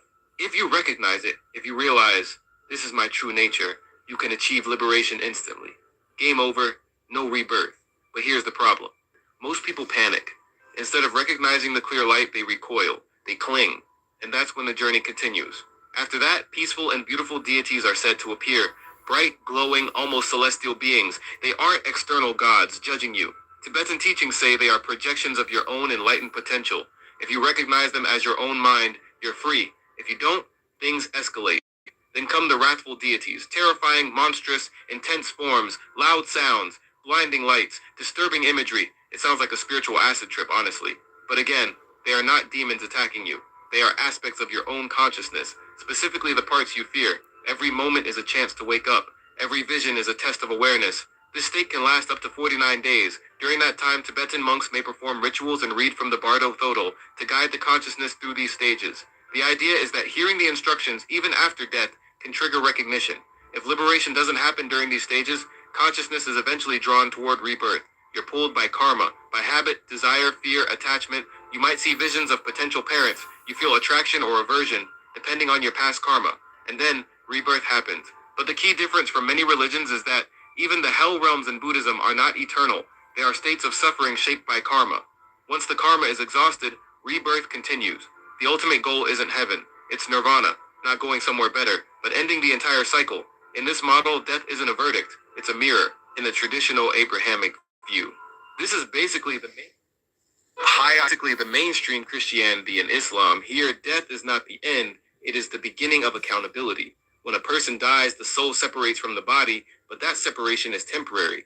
Both religions teach that there will be a final resurrection, where the body is restored and reunited with the soul. Human beings are not meant to remain disembodied forever. The final destiny is physical and spiritual. There is an immediate phase after death.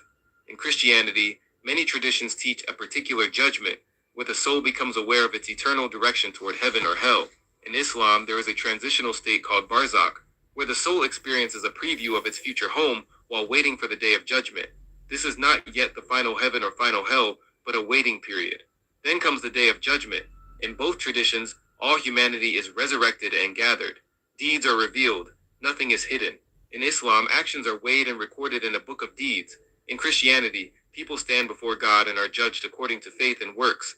The emphasis in Christianity is salvation through Christ, while Islam emphasizes submission to God and righteous action, but both stress divine justice and moral accountability.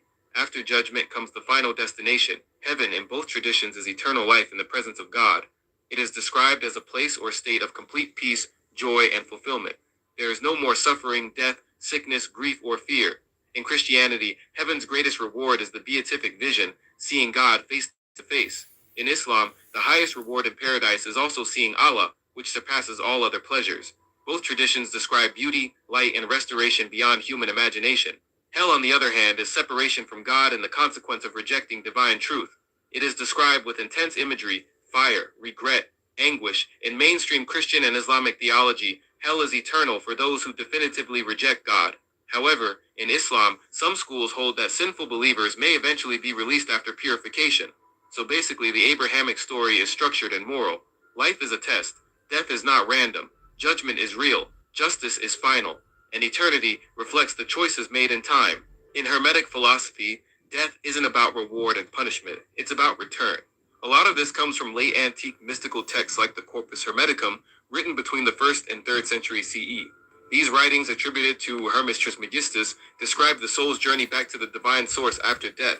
Here's how it works. In Hermetic thought, when you're born, your soul descends through the planetary spheres. Each planet represents a layer of influence, desire, ambition, emotion, ego, fate, and so on. As you pass through them on the way down into physical life, you pick up traits and attachments. It's like putting on layers of clothing. So when you die, the process reverses. The soul begins ascending back upward, but at each planetary sphere, you must release something. You let go of ambition at one level, desire at another, attachment, deception, pride, fear. Each sphere strips away part of your personality, the temporary parts you accumulated while living on Earth. By the time the soul passes the final sphere, what remains isn't your social identity, your memories, or your ego. What remains is pure intellect, pure awareness, In Hermetic language, the soul reunites with the all, the divine mind from which it originally came. Secular materialism. In secular materialism, there is no soul separate from the brain. Consciousness is understood as a product of physical processes. Neurons firing, chemicals interacting, electrical signals moving through the nervous system. When the brain stops functioning, consciousness stops. Not transferred, not transformed, not judged, just ended. From this perspective, death is like turning off a computer. The hardware shuts down and the program running on it disappears. There is no astral plane, no heaven, no hell, no reincarnation, no continuation. The self is seen as an emergent property of biology. So when the biology ceases, the self ceases. There's no experience of darkness, no awareness of nothingness, because awareness itself requires a functioning brain. It's not eternal sleep. It's the absence of experience altogether. Some materialist philosophers compare it to the state before you were born. For billions of years you didn't exist, and it wasn't frightening or painful. Death, in this view, is simply a return to that non-experience.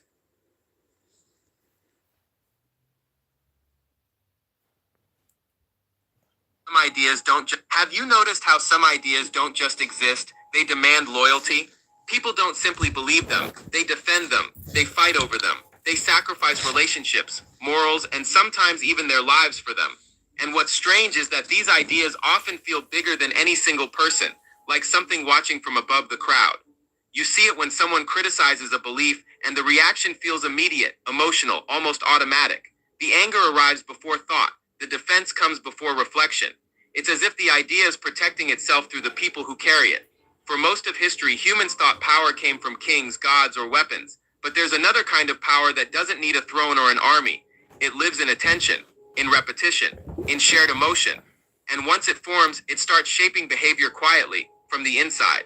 That's the unsettling part.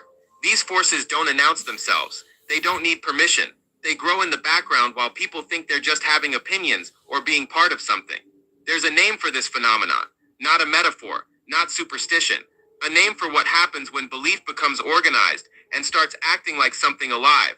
That name is egregore. An egregore is what happens when an idea stops living only in individual minds and starts existing between them. It's formed when many people focus on the same belief, feel the same emotions about it, and repeat it over time, not once, not casually, but consistently, thought after thought, reaction after reaction, until that shared mental energy begins to take on a kind of structure. At that point, the idea no longer depends on any single person to survive. People come and go, but the belief remains. It remembers its symbols. It preserves its rules. It keeps its tone, almost like a personality. This is why an egregore doesn't feel like imagination. You can't simply decide to stop believing and feel free immediately. The pull is still there. The pressure is still there. Because what you're interacting with is no longer just a thought. It's a collective presence maintained by many minds at once. Think of it like this. One person thinking a thought is weak, but thousands of people thinking the same thought, emotionally charged, over years or centuries, creates momentum. That momentum pushes back. It influences behavior. It shapes identity. It rewards agreement and resists opposition. And the most important part is this. Egregores don't care if the belief is true or false. They only respond to attention. They grow when they are fed with emotion. Fear makes them stronger. Devotion stabilizes them. Repetition gives them memory. And once an egregore is strong enough, people stop asking whether they believe in it and start assuming everyone else does too. That's when an idea crosses a line, from something people think about to something people live inside. Egregores don't appear suddenly. They're built slowly, almost invisibly, through patterns that feel normal while they're happening. It always starts with an idea, a story, a symbol, something simple enough to repeat and strong enough to carry meaning. On its own, it's harmless, just a thought passing through the mind. But then emotion enters. Fear gives the idea urgency. Hope gives it beauty. Anger gives it force. Love gives it loyalty. Emotion is what anchors the thought, making it memorable, repeatable, and contagious. The final ingredient is repetition. Rituals, phrases, traditions, prayers, salutes, shared jokes, shared enemies. Every repetition reinforces the same mental shape. Over time, people begin reacting the same way, using the same language, feeling the same outrage or devotion without even realizing it. This is the moment the egregore stabilizes. It no longer needs constant explanation. New members absorb it naturally by copying behavior. Questioning feels uncomfortable. Doubt feels like disloyalty. And agreement begins to feel like safety. What's dangerous about this stage is how invisible it is. People don't feel controlled. They feel aligned. They say things like, this is just who we are, or this is how we've always done it, without noticing that their thoughts are being guided by something larger than themselves. Not a physical body, but a behavioral one. It lives in reactions. It moves through language, and it survives by making sure people keep paying attention. Long before psychology or sociology existed, humans were already interacting with egregores. They just called them gods. In early civilizations, people believed their gods lived in the sky, in the mountains or beyond the stars. But what really kept those gods alive wasn't their location. It was attention, prayer, sacrifice, storytelling, ritual. Every time a community gathered around the same symbol, spoke the same name, and felt the same fear or devotion, the egregore grew stronger. The god developed a personality. Some demanded obedience, some promised protection, some punished doubt. And here's the part most people miss. When belief weakened, the god weakened too. Entire pantheons disappeared not because they were defeated, but because people stopped feeding them. When rituals ended and stories faded, the egregore dissolved. The god didn't die. It simply starved. This is why ancient texts are obsessed with worship, loyalty, and remembrance. Not because the gods were vain, but because attention was their lifeline. Temples weren't just places of worship. They were engines. They focused emotion, synchronized belief, and amplified repetition. The more organized the ritual, the more stable the egregore became. Over time, humans noticed something strange. These gods didn't just respond to prayer. They shaped behavior. They influenced laws. They justified wars. They defined morality. People didn't just believe in them. They lived according to them. And when one god was replaced by another, it wasn't the disappearance of belief. It was an upgrade. The egregore didn't vanish. It evolved. In the modern world, they no longer wear crowns or sit on temple altars. They live inside systems, symbols, and identities people rarely question. Nations are egregores. A flag is just fabric. Borders are invisible lines. But people feel pride, rage, and devotion toward them. They obey laws, sing songs, and sacrifice their lives for something they cannot physically touch. That power doesn't come from the land. It comes from collective belief, repeated across generations. Money is an egregore. Paper has no value on its own. Numbers on a screen aren't real objects, yet entire lives revolve around them. Stress, ambition, fear, and desire all feed the same shared agreement. This matters. And because everyone believes it, it works. Movements are egregores. Political ideologies, social causes, online communities, they grow faster than any ancient religion ever could. Hashtags replace chants. Viral posts replace rituals. Outrage replaces sacrifice. And the more emotional the reaction, the faster the egregore expands. This is why online spaces feel charged. Why disagreement turns hostile so quickly. Why stepping out of line invites punishment. The egregore doesn't care about nuance. It cares about survival. And the most efficient fuel today is attention. Every share, every argument, every defensive comment, even criticism feeds the same structure. People think they're resisting, but emotionally engaging still adds energy. The modern egregore doesn't demand worship. It demands engagement. And it's never been easier to feed one without realizing you're doing it. When an egregore grows strong enough, it stops serving the group and starts using it. At first, it rewards alignment.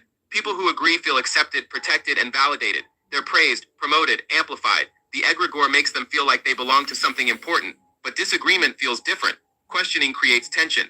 Doubt triggers hostility. Leaving feels like betrayal, not a personal choice. This is because the egregore interprets resistance as a threat to its survival. So it reacts. It sharpens language. It creates enemies. It turns us and them into moral categories. People begin defending the idea even when it harms them. They justify actions they would normally reject. Compassion narrows. Curiosity disappears. The group identity becomes more important than truth, nuance, or empathy. This is how ordinary people commit extreme acts while feeling righteous, not because they're evil, but because they're acting as extensions of something larger. The egregore doesn't need to force behavior. It reshapes what feels acceptable. And the most unsettling part is this. People don't feel controlled. They feel certain. Certainty is the egregore's strongest weapon. Once someone is absolutely sure they're right, questioning stops, reflection stops, and from the inside it feels like clarity. From the outside it looks like possession. At this stage, the egregore no longer needs constant belief. It's embedded in habits, language, and reflexes. It lives on autopilot, sustained by emotional momentum. And by then, most people don't ask, is this true? They ask, who's on our side?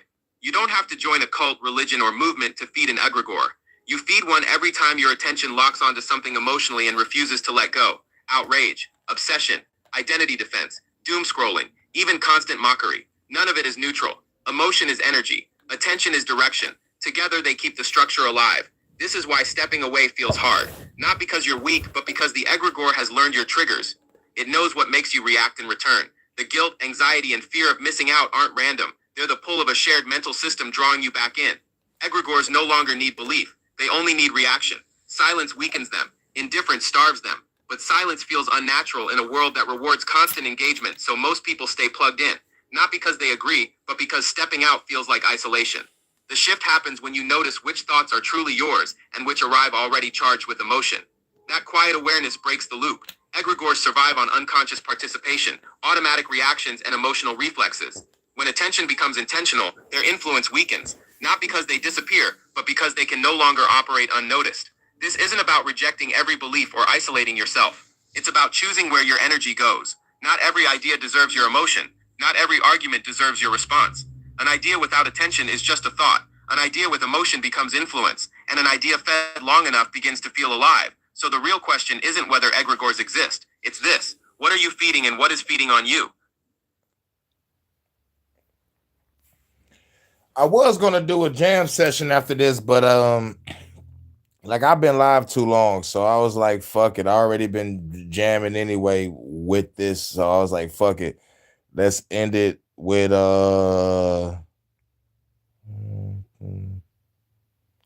probably three tracks. Because I know it's 8:38 in the UK, going on 9 o'clock. I know it's around that time to eat. So yeah, we'll do it like this. Then everybody kick back, chill back, and relax. And then I could probably chill back, relax, maybe something to eat and get ready for work.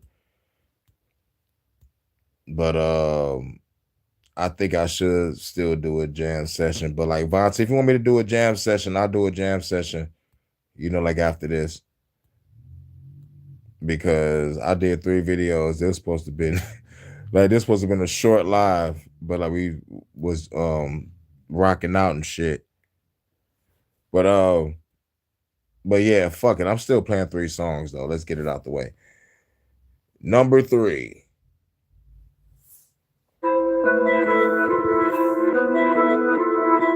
Shout out to everybody in the chat. Ambulance, Big Dog, Philly OG. Much love to my goddess Vontae. Shout out to Live and Learn.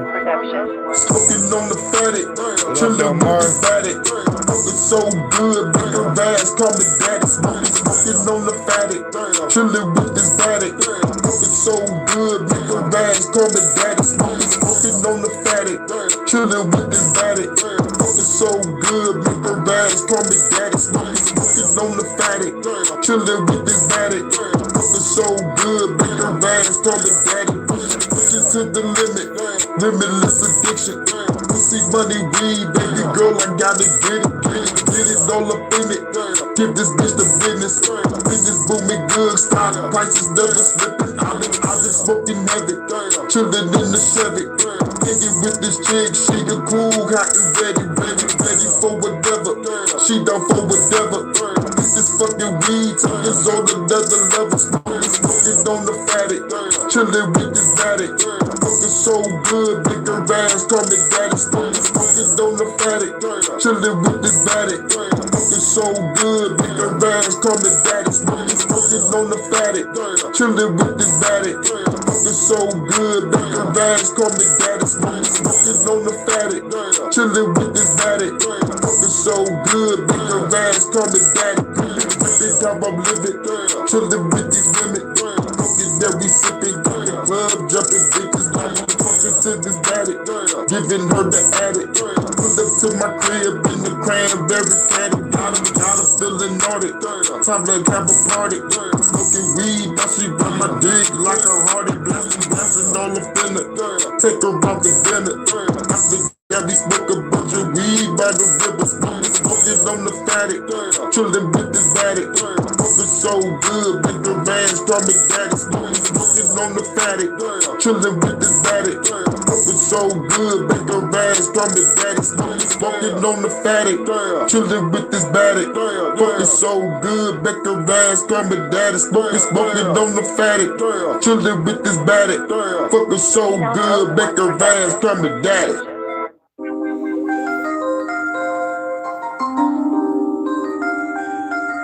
Bonus track. This is my request. Play a bonus track real quick.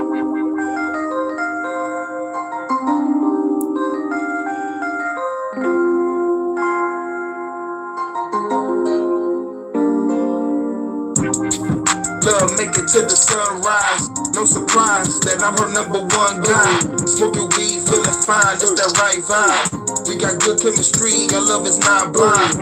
Love to hit it from behind, going all out. Do we go to the mall, we got a ball out. Ride out or fly out, we dine out. Party time, girl, but you won't be in time out. But you gon' tap out, give her back shots to blow her back out. Screaming so loud, it's like a madhouse. Going deep in her, I love when I skied in her. After that, I'ma sleep with her. Next day, the best day for sex age. She was flipping on my dick like it's the X Games. Sex games, the best game, so let's play. She said, okay, let me give it to you. About to give it to you. Baby girl, let me give it to you. You know you're the truth. Baby girl, let me give it to you. About to give it to you. Baby girl, let me give it to you.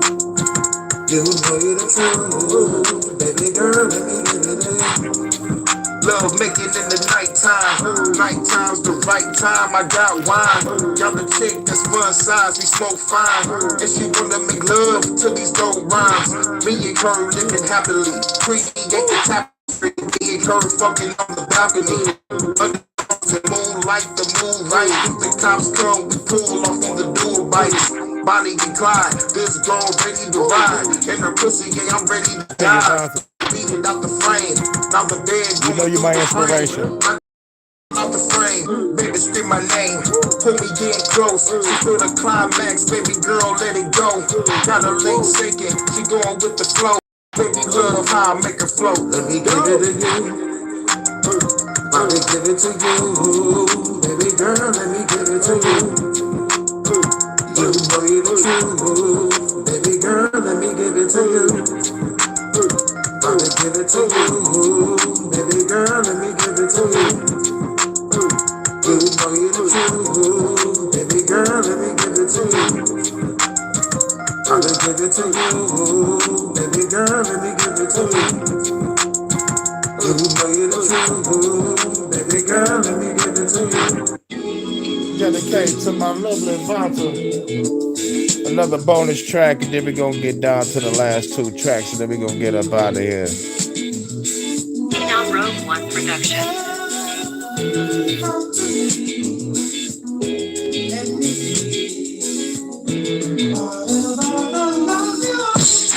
Baby girl, you phenomenal. New chapter of my life, call it my chronicles. My love for you is insurmountable. Love making you feel it in your abdominal. Astronomical, yeah, I'm held accountable. Loving you so good, I'm not a scoundrel. Like a James Bond villain without the monocle. Shoot ahead and return his ass in the molecules. Everybody together, we down for whatever. We got Bonnie and Clyde, prefer nothing lesser. She got my mind spinning just like a propeller. She's the inspiration to make the flow better. Never cheating on you, girl, I know better. In the bedroom, girl, I got you so wetter. Let me dive in deep so you can float better. Hurricane be the name, girl, I control weather.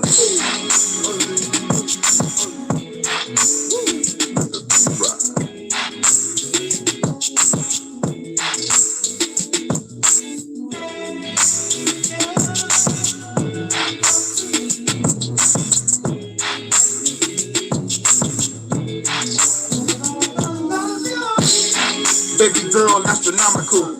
Chillin' up on the spaceship, what we bout to do? Cosplay, your foreplay, the forte. Make a private movie, watch it in 4K. She dipping my store, call it the sword play. Now I'm stabbing the pussy up on her porch. Hey. She adventurous and I love her elegance. We are both magicians playing with elements. You are magical, we are staying compatible. In the bedroom, I ravage you like an animal. Full thrusters, go hard, we get intense. Love the look in your eyes when we get cement. Doing moves, rewrite the Kama Sutra. Look you in your eyes as I give it to you. Orgasmic bliss is gonna be limitless. And my love for you is unlimited.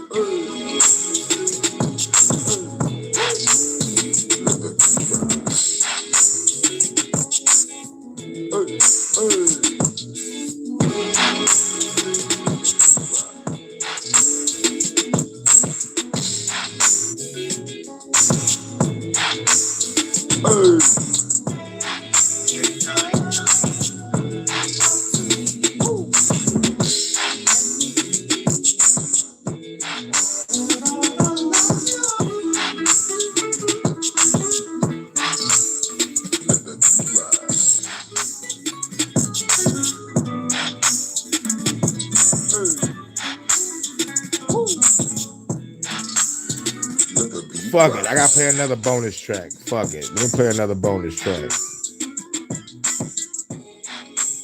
For my God, it's Vonta. For you, Vonta.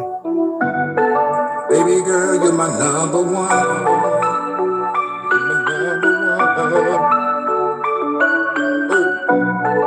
Nina Rogue One Productions. Baby girl, you're my number one. You're my number one. All I wanna say, baby girl, you're my number one.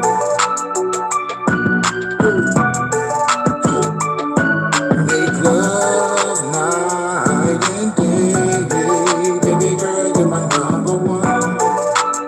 See that number one next to your name, baby. By this girl like ever seen, it's like a dream. She was very assertive, she wanna roll with me. Overseas, love beaches, the nice breeze. Smoke weed, nightcap, a nice scene. Touch your body and love your body, it's so hypnotic. So erotic, I'm getting litty, no doubt about it. Episodic, she's so exotic, and so I got it. She going up and down like hydraulics. New position, she bend it over, I'm getting litty. I can't do resistance, but me and you in it. Can you dig it? Feeling how your potential, you and me together, it is so essential. In my temple, we fucking vibe the instrumentals. Create our own new song when I'm in the middle. Not a fiddle, baby, I bleed like a missile. In the bedroom, girl, you know my credentials. All I wanna say, baby girl, you're my number one.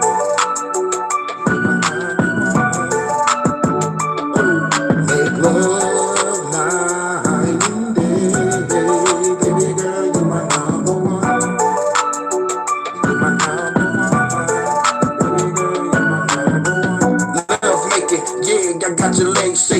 So amazing, turn up the heat, baby.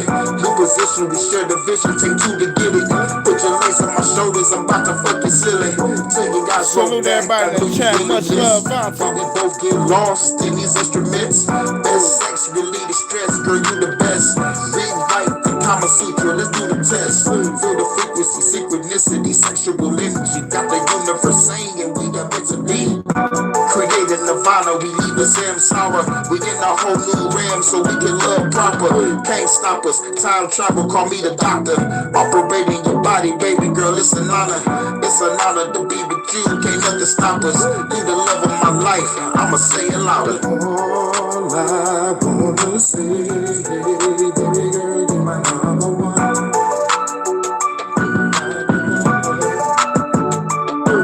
Make love night and day, baby girl, you're my number one.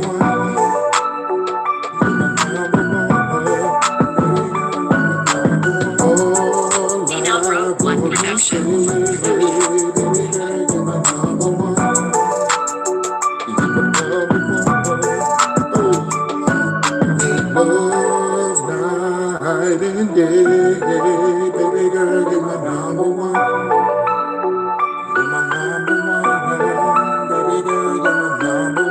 Okay, now we can get down to the last two tracks.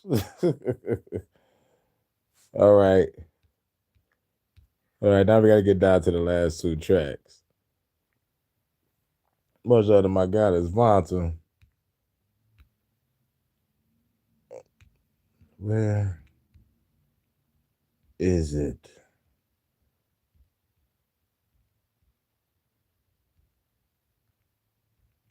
What the hell?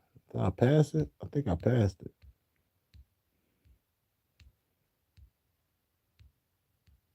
There you go. Well, I didn't know she was your mom. Get ready to stack some donuts, shorty. I'm going to do way more than that, Gojo Satoru. I'm going to give you brain damage worse than Infinite Void could ever do to anyone. Gat, I'm gonna need that. Then come to my house right now. I'll nullify that infinity with the speed we're about to go to. Bet I'm heading out Sukuna. This will take longer than 299 seconds. That's my mom! Detroit After Dark. But it's UK After Dark. Down to the last two tracks, number 2. Then we gonna get up out of here.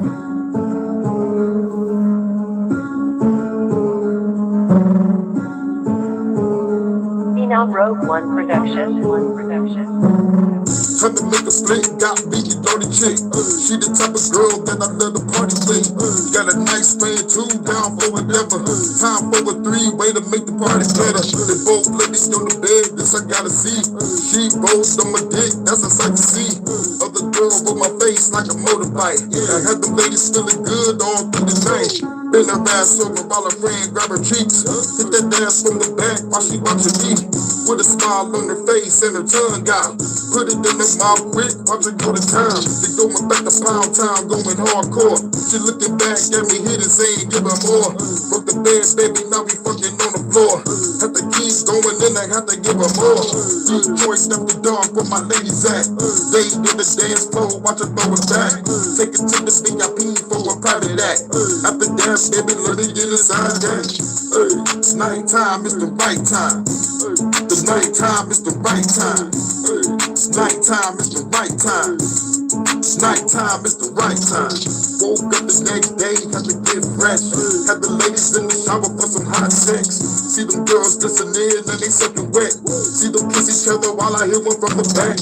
Now I'm headed to the store, buy a bunch of liquor. Got a bunch of weed, time to buy a bunch of switches. Pre-day before the club, get our gigging on. After that, baby girl, time to get it on. Girl last so soft, got me gripping on.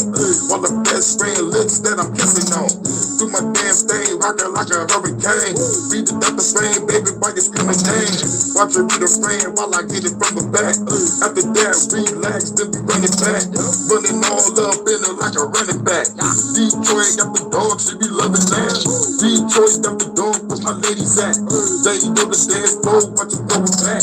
Took it to the VIP for a private act. After that, baby, let me get inside that. It's nighttime, it's the right time. It's nighttime, it's the right time. It's nighttime, it's the right time. It's nighttime, it's the right time. Detroit got the door where my ladies at. They know the dance floor, watch her throw it back. Take it to the VIP for a private act. After that, baby, let me get inside that. It's nighttime, it's the right time. It's nighttime, it's the right time. Nighttime is the right time. Nighttime is the right time.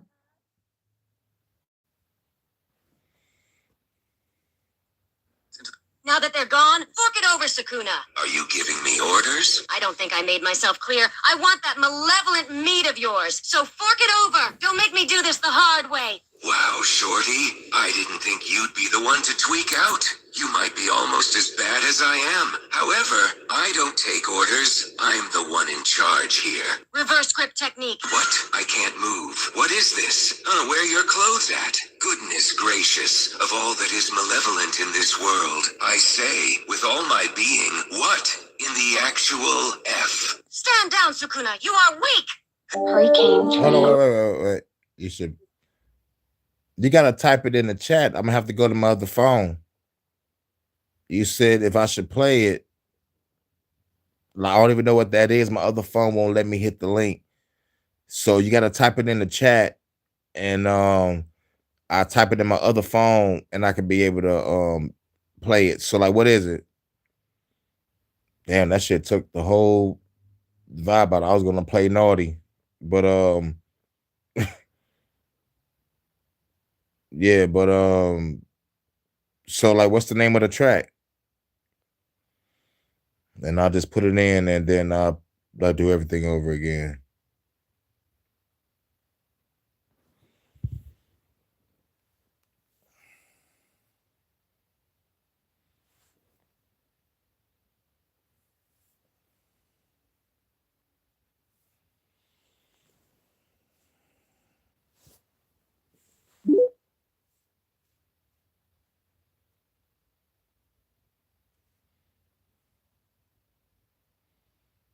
And if anybody don't know who plays Soulja Boy, Soulja Boy is played by Jensen Ackles. He from one of my favorite TV shows called Supernatural. But he started off on Smallville. But before that, he was on soap operas. But when I first seen him, he was on Smallville. Then he went to Supernatural. And I was like, this is one of the greatest shows of all time. Except for the last 4 fucking seasons. But yeah, but I'm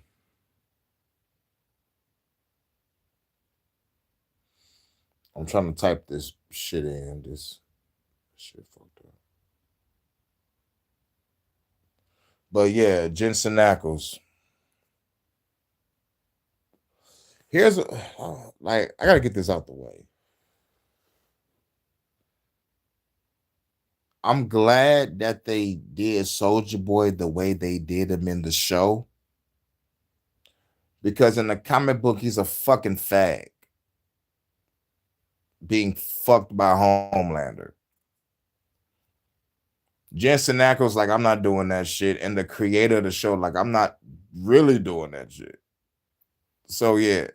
So I recommend it the change. I mean, like, not recommended the change. I'll allow for them to change the character of Soulja Boy in the show. Because in the comic book, the nigga's a fucking fag.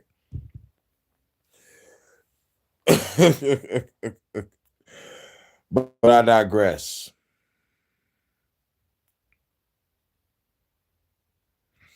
Yeah, he carries the show. But like, here's what people don't know. Here's a fun fact.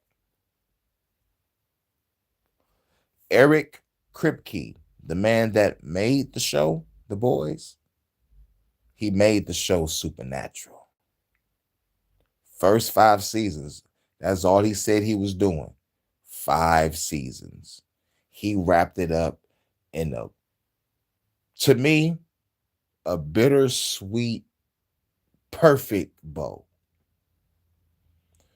But the fans, me, and everybody else, but me personally, I would have loved it for it to end at season 5. But the diehard fans was like, bring this motherfucking show back. The show got bought back. I guess probably say from season 6 and 7. You know, this is for the fans. 8 and 9. You know, for the fans. 10 and 11. I was like, all right, this shit gotta end. When they get to season 11, you know who the main villain is? Spoiler alert. It's the fucking sister of God, called the Darkness. So you would think that this is the baddest of the baddest villain of the fucking show, right? This is the sister of God. But no, you have 4 more seasons after this. Just to make the big bad of the last season God. Get the fuck out of here. Now, Eric Kripke wrote the first 5 seasons. Then we had Sarah Gamble. Then we had Jeremy Carver. And then we had the whole ass fucker, bitch ass, faggot ass, fuck ass, hack of a writer named Andrew fucking Dabb. And motherfuckers was calling me crazy about he being a hack writer. Okay, he's not a hack writer. I told y'all he was a hack. I told y'all this was some bullshit. And if he ever do any new project, he's going to destroy it.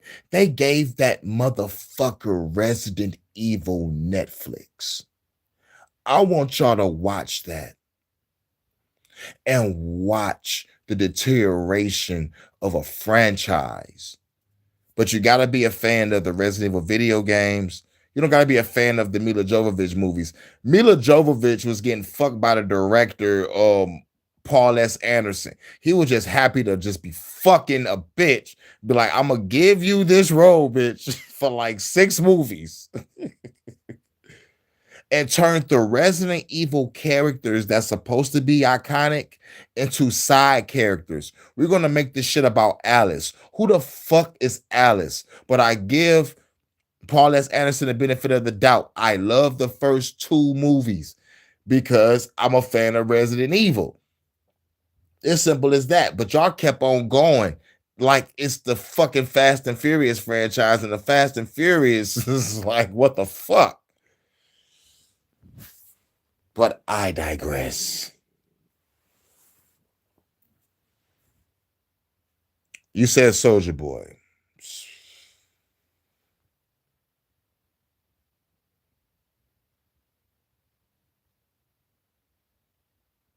We got to get past his ad first.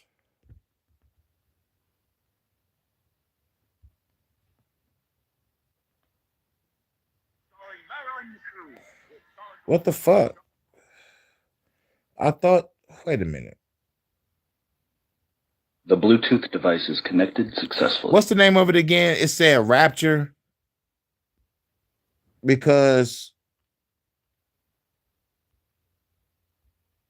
or maybe I'm tripping, or maybe this is the right video. I'm not really sure. But it got like some type of announcement shit. Okay. No, he's singing it. Oh my God. I'm glad I didn't see this episode. Yeah, here we go. Special guest, Soulja Boy. Fab Five Freddy told me everybody's fly. DJ spinning, I said my. Flash is fast, Flash is cool. Francois Sabah, Flash ain't no dude, and you don't stop. Sure shot, go out to the parking lot. And you get in your car and you drive real far and you drive all night, then you see a light. Comes right down and lands on the ground, and out comes a man from Mars. And you try to run, but he's got a gun, and he shoots you dead, and he beats your head, and then you're in the Man from Mars. And you go out and eating cars, you eat Cadillacs, Lincolns too, Mercuries, and Subaru, and you don't stop. You keep on eating cars. Then, when there's no more cars, you go out at night and eat up bars where the people meet, face to face, dance cheek to cheek, one to one, man to man, dance toe to toe. Don't move too slow, cause the man from Mars is through with cars. He's eating bars, yeah, wall to wall, door to door, hall to hall. He's gonna eat them all. Rapture, be pure. Take a tour through the sewer. Don't strain your brain, paint a train. You'll be singing in the rain. I said don't stop to punk rock. Why the fuck did they make you do this, Jensen? That's fucking hilarious. That's fucking hilarious. You know what the crazy video that popped up right after that? It was my fucking parody. Zombies in the Rain. It was like the next video that wanted to play after that was Zombies in the Rain, my parody. That's fucking crazy. How is that on the same motherfucking list?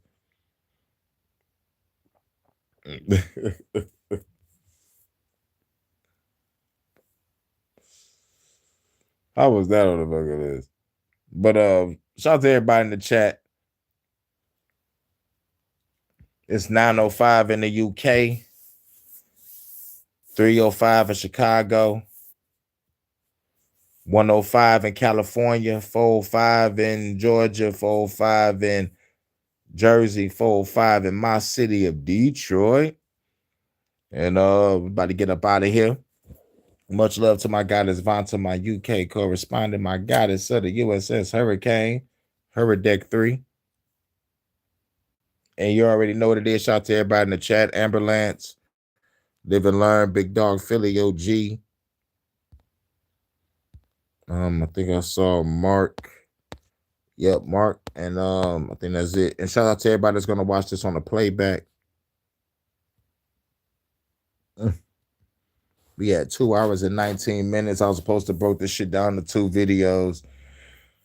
But it's all together.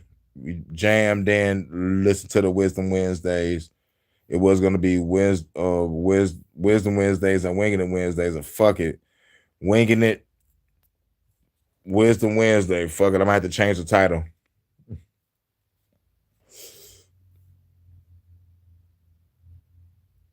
Nah. Like, I'm good. I still got time. I still got time to eat and still got time to rest. You know.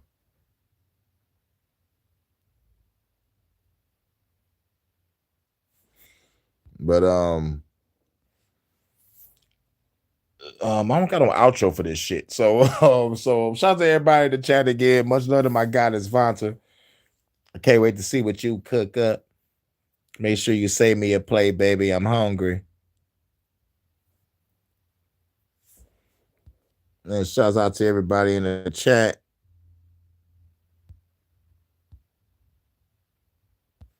Shout out to the homie. Hold on. Wait, Relentless popped up in the chat. That where he at? Shit, man, I ain't see him. Like, y'all see Relentless in the chat?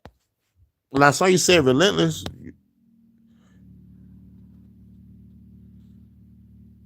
Yeah, parody came up on the list. Yeah, my parody came on the list right after that song. So if that is in your algorithm too, that's crazy.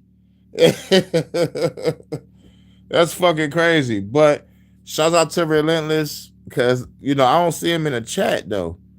I know Live and Learn said shout out to Relentless. I know y'all did a track together. Like, shouts out to y'all and y'all new track. She remember, like, that was a minute ago. But happy hump day, everybody. And shout out to everybody I do collaborations with. I do collaborations with Live and Learn, Jordan, Low Key, Relentless, Charles, Sir Drop. That we got a lot of more collaborations in the works. And I got some music I'm working on. Phenom Rogue One just sent me some more beats. But I think I just might just eat and rest and get ready for work.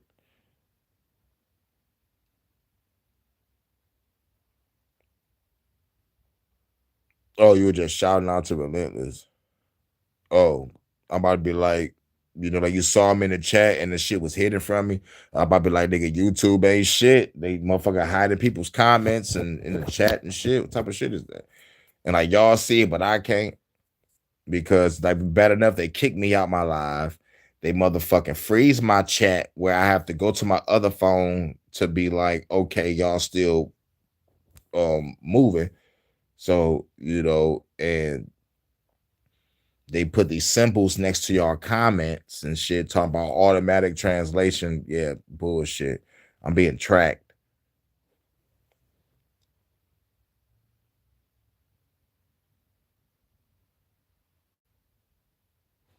Yeah, but shout out to everybody. Like, this channel is all over the place. I'm all over the place with, like, with content, different topics on, like, whatever. Like, music is my first love. I love music and music, art, literature, and gaming, meditation, reading, getting into nature. Like, podcast is like the last thing. I was gonna be a gamer on this bitch, but since the scamdemic happened, I was like, fuck all that. I'm gonna just come to the YouTube angry, not trying to get monetized. I lost my channel, got it back. I got other backup channels just in case I lose this one. I'm due for a couple strikes. I'm due for a fucking channel nuke on some real shit, because I've been going way more devastating since I first had this channel. This the Phoenix that rose from the ashes channel right here. This the one that died and came back to life. But anyway, shout out to everybody for coming through. Thank y'all for fucking with my content, my music, professional or parody, HHN special reports, HHN special stories, fuck the government podcast, fuck the haters jam session, my spiritual lives, my meditation lives, top 15 countdown, Matrix versus reality, Cloak and Dagger podcast, TV show hood reviews, celebrity hood reviews, and I just thank y'all, period. And much love to my goddess Vanta. Cheers to us in our future endeavors. Hurricane and Vanta forever. Can't go wrong with it. Deacon Cider. Sponsored by Deacon Cider. And shout out to everybody in the chat. Shout out to everybody's gonna watch on the playback. About to get up out of here. This is my last day of work, and I'm gonna be off for a couple of days. That's gonna be cool. Let me eat, give me some rest, get ready for this work. I might drop some shorts on my other pages. Might work on something. I I should work on my top 15 or top 25 countdown on the motherfucking petite stars. You know what I'm saying? I had to go to 25. 15 is not enough. There's so many good petite stars out there. And you know, we got Elsa Jean and you know, Kenzie Reeves got you know, got some bangers out there. You know what I'm saying? But shout out to everyone. And much love, everyone. About to get up out of here. It's 4:13 over here in Detroit, going on 4:20, about to roll up. I know Vonta about to eat, do her thing. Can't wait to see what you got cooked up. Save me a plate, baby. Save me a plate. And shout out to everybody coming through. Ambulance, Mark again. Motherfuckers in the shout outs again, but you know, fuck it is what it is. Shout out to Ambulance, shout out to Live and Learn, shout out to Mark. Much love to my goddess Vonta. Shout out to Big Dog Philly OG, and everybody's gonna watch on the playback. It's the man Sarah K. Peace.